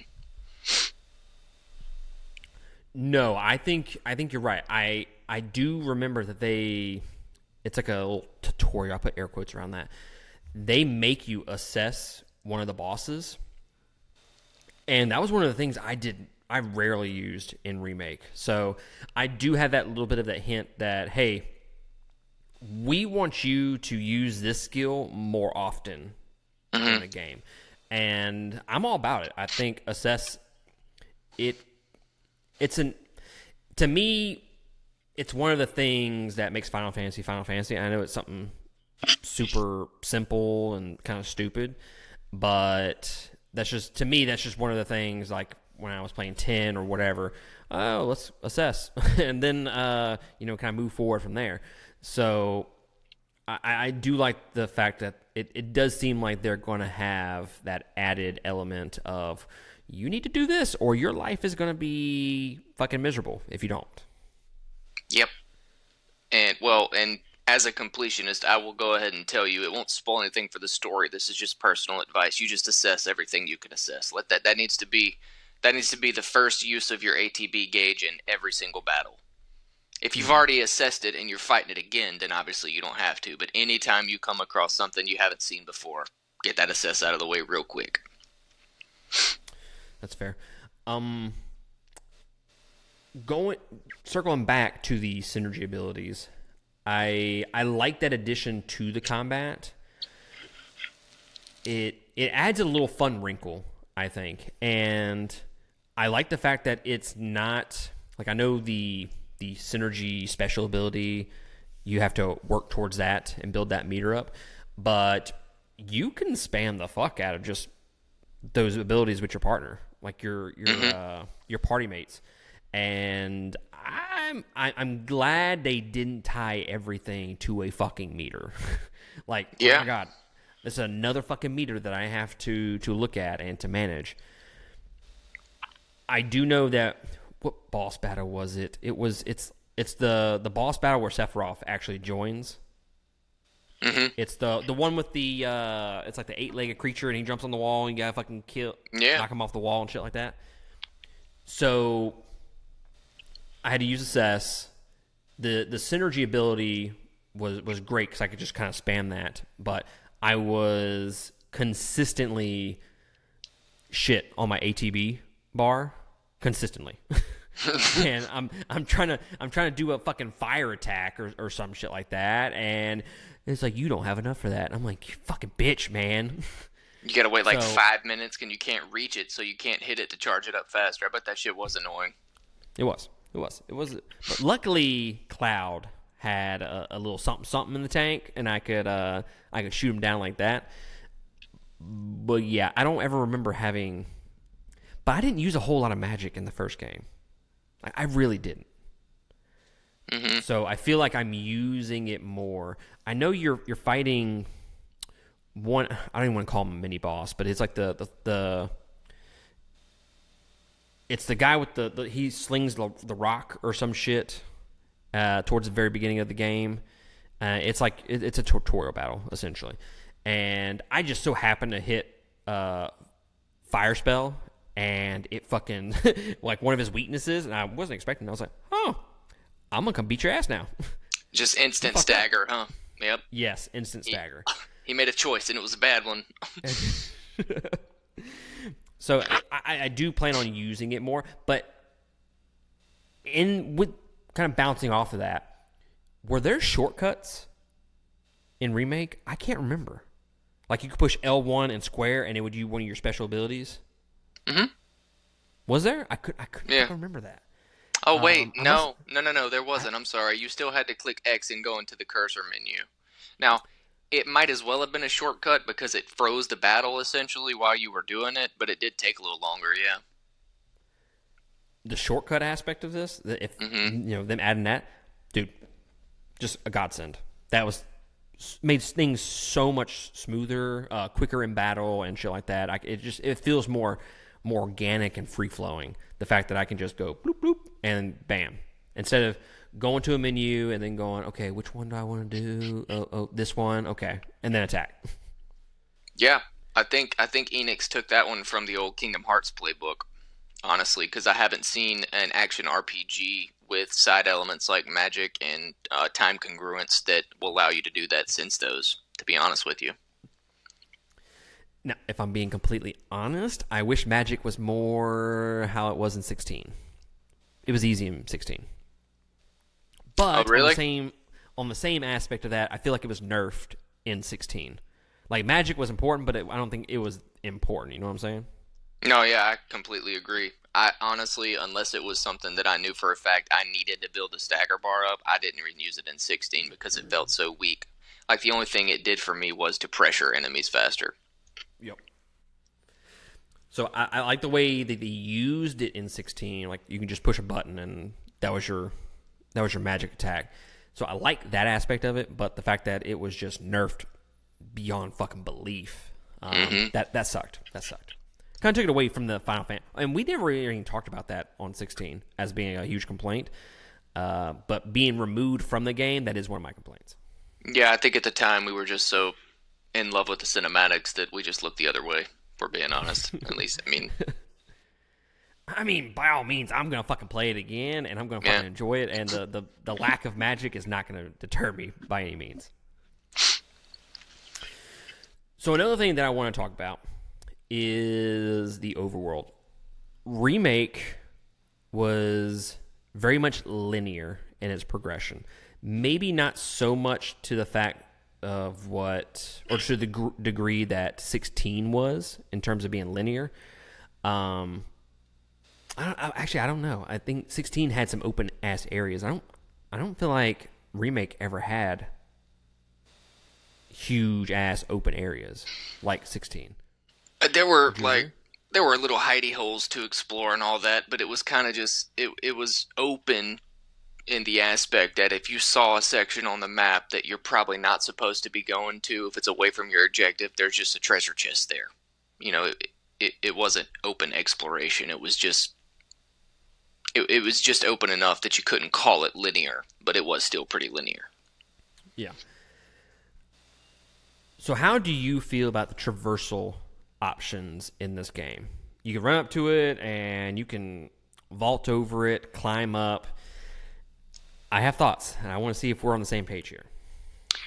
To be honest, that was something that I hoped was going to be addressed from Remake to Rebirth, was the asinine amount of time it takes you to crawl through a crack in a wall.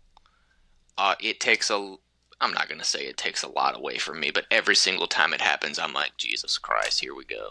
You know, like, might as well check my phone for a text while I'm trying to go 6 inches through this hole in the wall.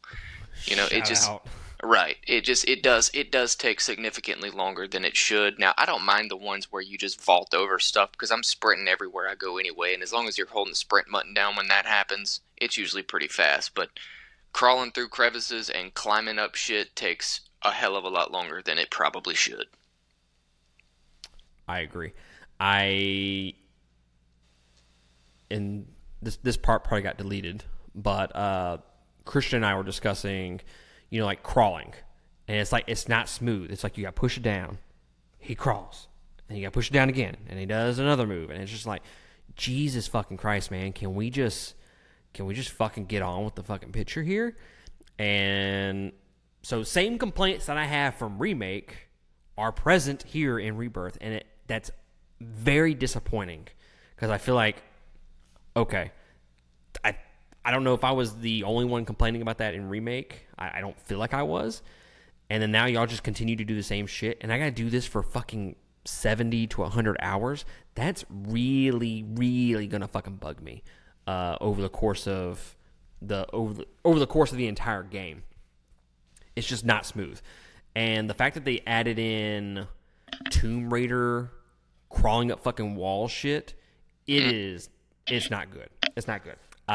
It's stiff, not in a good way, and it's just especially when it's at a diagonal. That is so frustrating. That is actually probably, I'm only, again, 13, 14 hours in maybe, but that's my number one complaint. If I could make a list of 3 or 4, that's the biggest one, is climbing up a wall and it's not straight up. Because when you have to go at a diagonal, it's so janky. Just so janky, takes forever. Yep. I agree. And as far as the overworld goes, I like the fact that it's more open than the previous game. I guess my issue is, like, when you start in chapter 1, when it finally opens up and you can run up to the reactor and whatnot, it's very much an open ass area for it. You're sprinting, and then you go up what looks like a little fucking molehill, and it's like the game stops you to a fucking crawl, and then you're walking up this fucking hill, and it's just like, guys, okay, you know, I'm all about realism in games and shit like that. 1, nobody's walking up a goddamn hill. 2, this is just slowing the pace of the game down so fucking much. And really, those are my biggest complaints in the first 3 hours of the game, is moving around the fucking game. That's fair. Yeah, no, that's fair. Smaller things of what you just mentioned will seem to get better because you'll be doing stuff that you don't care because you're traversing and you're finding stuff and you're doing it with a purpose. But yeah, just trying to get from point A to point B, especially early on, was kind of annoying. I had a thought in my head and I just went bloop right the fuck out. Oh, my fault. I will come back to that. Let's talk about the overall story. Not necessarily like story spoilers, but more along the lines of how the story is handled from the beginning of the game through the first chapter. Obviously, it's told in a flashback type sequence, which really builds Sephiroth's character, which I really do appreciate. You don't really get a sense of what his character is in Remake, and then now you get the sense of, this dude's scary as fuck. He will fuck your world up. Mm-hmm. And early on, I appreciate the character development that's going on. Him, Tifa, and Cloud, there's a weird fucking triangle going on there, and I really do appreciate the storytelling that's going on so far in comparison to Remake. Remake had a lot of slow moments that, again, I complained about, saying you're stretching a 7-hour section of 7 into a 50-hour game. Yeah, no, I concur. Again, without actually giving the story away, it doesn't take long at all, like you said, to notice the changes in character development among the characters. The most intriguing at the very beginning through Chapter 1 is obviously the dynamic between Cloud and Sephiroth, and then Tifa gets thrown into the mix. But it doesn't take long even after that for you to see development amongst the rest of the party. And it's not singular development, and it's not just group development. You get both, and you get it fast. That's one thing about Remake that I wouldn't necessarily have called it a complaint, because it was kind of, the entire game is honestly an intro to the trilogy. So, it's not exactly that I was expecting a lot of character development other than backstory and just background plot, but this installment has wasted no time in not only catching up on anything you think you missed amongst interaction amongst characters, but adding to it from the get-go. So I'm there for the story. Even with 3 full games, I don't know that it's going to beat the story of 16, because that might be the best overall overarching story of a game I've ever played. I don't know, it's up there. It's definitely top 3 or 4. But I'm invested, and I'm there for it, and I already can't wait to put 90 more hours into this one and play the third one. So it's got me hooked. It's good enough that it got me hooked. 16 was like... To me, 16 had some high fucking highs. But when it hit the lows, it hit fucking low. 16 was like orgasmic in its storytelling. Like, it was this 10-year-old boy saying, what is some cool fucking shit that people would like to see? And they put that in a fucking video game. And I'm not mad at it. I think if you're talking about best stories of all time in a video game... I don't think it hits I don't think 10 hits the highs that 16 has, but it never really hits the lows that 16 that's fair. has. I think 10's more consistent across the board in terms of its story. Yeah, that's completely fair. And I would say the lows in 16 to me were Jill. I think if I would have had a better female lead as a counterpart, even just as a party member, but she just seemed, her character, I don't know if it was the voice acting, I don't know if she was written that way, but she just seemed to just lull through the game. She was way more important to Clive as a character that the game portrayed her to be to the world itself, if that makes sense. I don't know. There was a weird disconnect between those two. Yep. I 100% agree with you on that. Now, to be fair, we have not played the DLC. Maybe they changed it for the DLC. Who knows? True that. When the next one comes out in like what, May? Some shit like that. I believe it's May. Yeah. Fucking ready. Wait, the next one? Have I already missed one? Yeah. Oh, I didn't play the last DLC. No. Oops. Yeah, it's a 2-part DLC. The first part released. Yep. In December. You told me that, and I said I was going to wait till the second one so I could play them both. That's right. Same. I'm waiting for you, sir. Nice. So yeah, overall, I think just early impressions. I think Rebirth is an improvement over Remake, but the big issues that I have not been fixed, and I'm assuming from what you've been saying, and then just early on, I don't think those complaints are going to be handled throughout the course of the game. If anything, they're just going to piss me off more. But storytelling-wise, I think it's better as of right now in comparison to the first game. So one more thing before we close out this episode, okay? The future of Final Fantasy. Where do they go from here? Obviously, there's going to be a part 3. We need to predict what the fuck number 3 is going to be called. I think it's going to have re in it, if I had to guess. Reunion or some shit like that. But what does the future of Final Fantasy look like? I know we kind of briefly talked about it earlier in this episode, that you think they're gonna handle more towards the immature side of things. Do you think there's going to be really any huge evolution of the game when it comes to Final Fantasy 17? All right. So yeah, not huge, because that's kind of what we've been talking about when we started going into the evolutions of it earlier. There's always changes and there's always evolutions, but it seems to gradually grow with the franchise. Now, there are jumps, obviously, when there are console upgrades and graphics card upgrades and just general audience differentiations. But as far as huge changes, I think they've hit a gold mine with the last 2 or 3 titles, and I think they're probably going to lean into that for the most part, minus minor tweaks. I mean, obviously, we're going to have a fresh story, because that's how Final Fantasy rolls, but I just think they're just going to honestly do what they've always done and just slowly change it to cater to what we want, which I'm fine with. I think this is, I won't call it a perfect franchise. It's definitely had missed titles for sure. But at the same time, they seem to listen, they seem to grow, and they seem to evolve with both the audience and the time. So,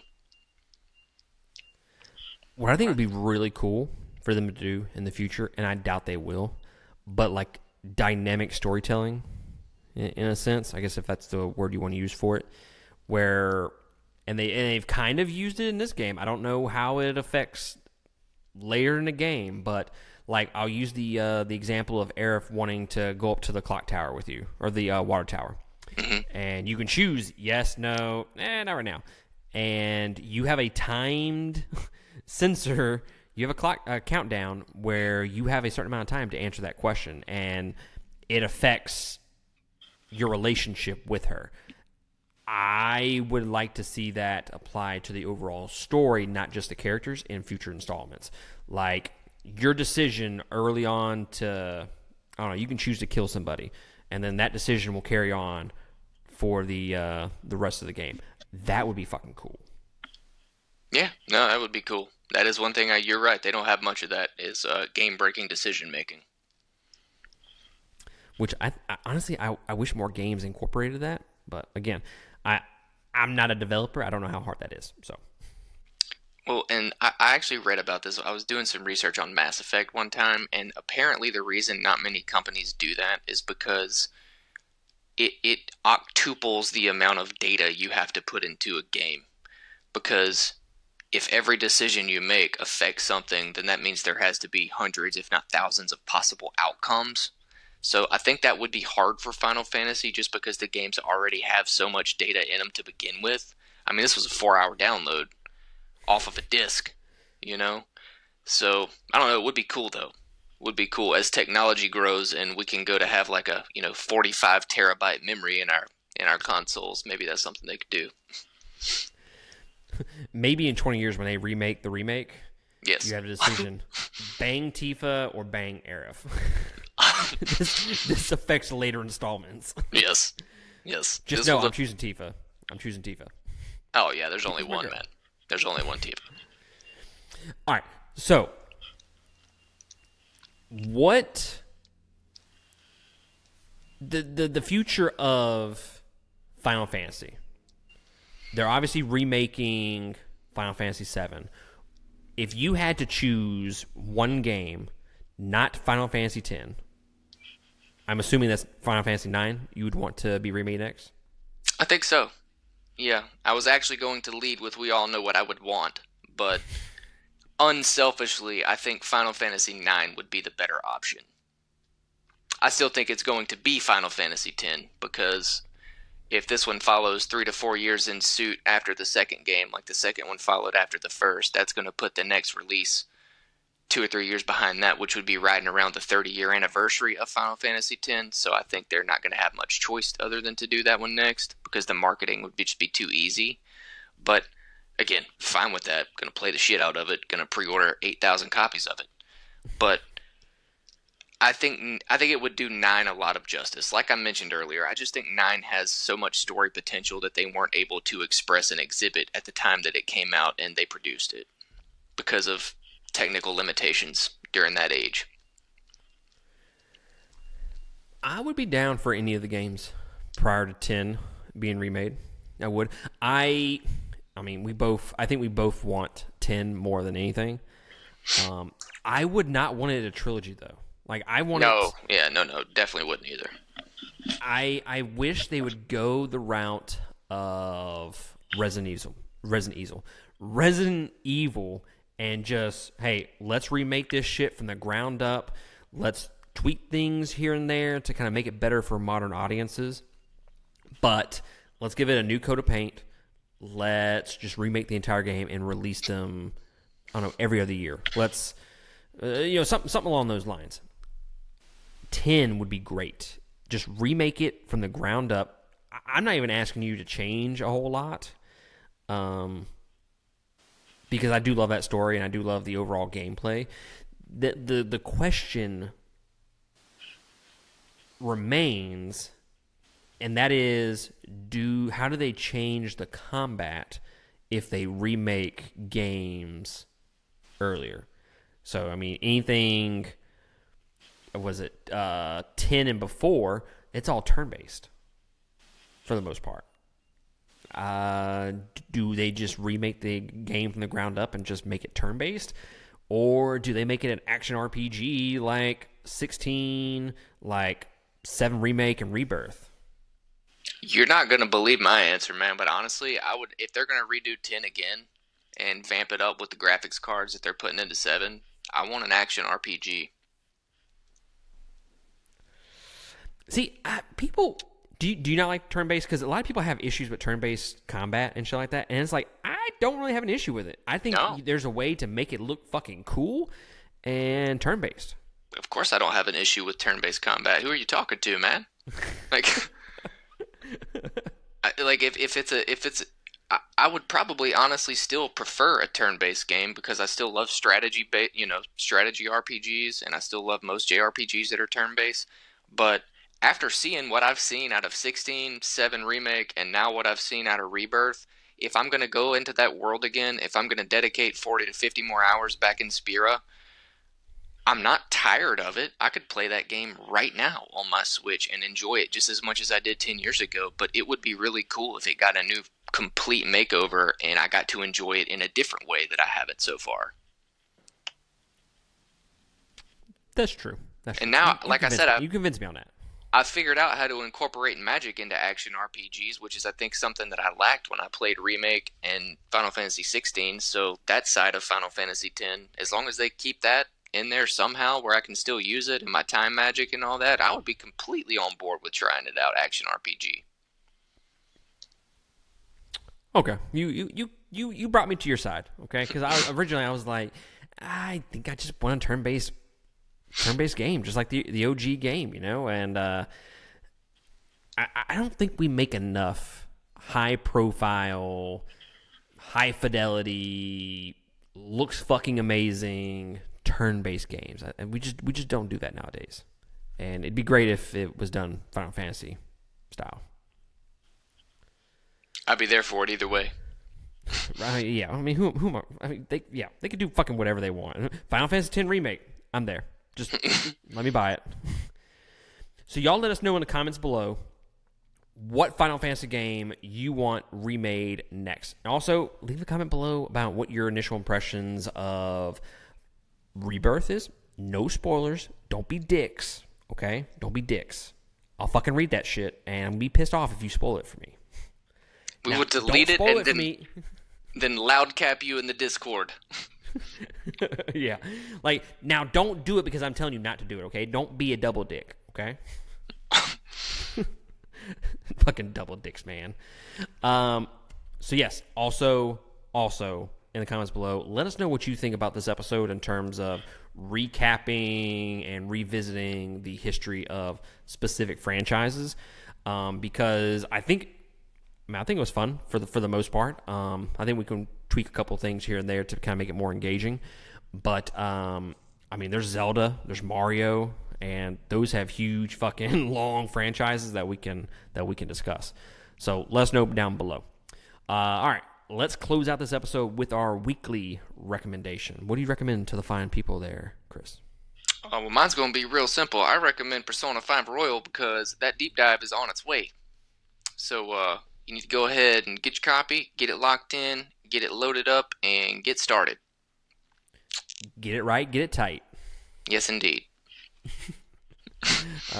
Eventually, like I said, my schedule is about to clear up in the next couple weeks, hopefully, and I can devote a little bit more time to Persona on the go. Yeah, no, you're good, man. Like I said, I'm ahead of you, but I haven't played it in 2 weeks either, so we're fine. Yeah. I'm going to recommend the brand new show, Shogun, on Hulu. I think it is engaging. It is the character work so far is really interesting, and I think there's gonna be 10 episodes if I'm not mistaken. It's a limited series, and I think we don't have enough TV shows or even movies out there that is set in feudal Japan, and that to me is I love feudal Japan movies and shit like that. I just wish there was more of them, or just better ones, I guess you could say. Like Last Samurai, fucking one of my favorite movies of all time. And I'm really in love with just the first 2 episodes of this show. So yeah, y'all go check it out. It is on Hulu, and it just makes me more excited to go to Japan later this year. Not gonna lie, like I'm watching it, I'm like, God, I could be there right now. That'd be so, well, not there, but like there. Makes me more jealous. But that's fine. One day. One day. But all right, guys, that is going to be it from us. Wait a second, man. You forgot about Christians. Here, let me open it up. He just texted me. Oh, did he? My recommendation is to go back and play The Witcher 3 because... Wait. Second message. Oh, here it is. Geralt is so fucking cool, and Venusaur is a giant bitch. There you go, guys. From the mouth of the man himself. We all know he didn't say that. He would never shit talk Venusaur. I might have made that part up. I couldn't tell, honestly. I had to think about it for a second. I had to practice my acting skills. Well, guys, that is going to be it from us. We appreciate y'all joining us. All the description down below, links to the deep dive for Final Fantasy, and also to our social media, Patreon, all that good shit. Like, subscribe, really helps us out. And we will catch y'all next time on another episode. Laters. Later.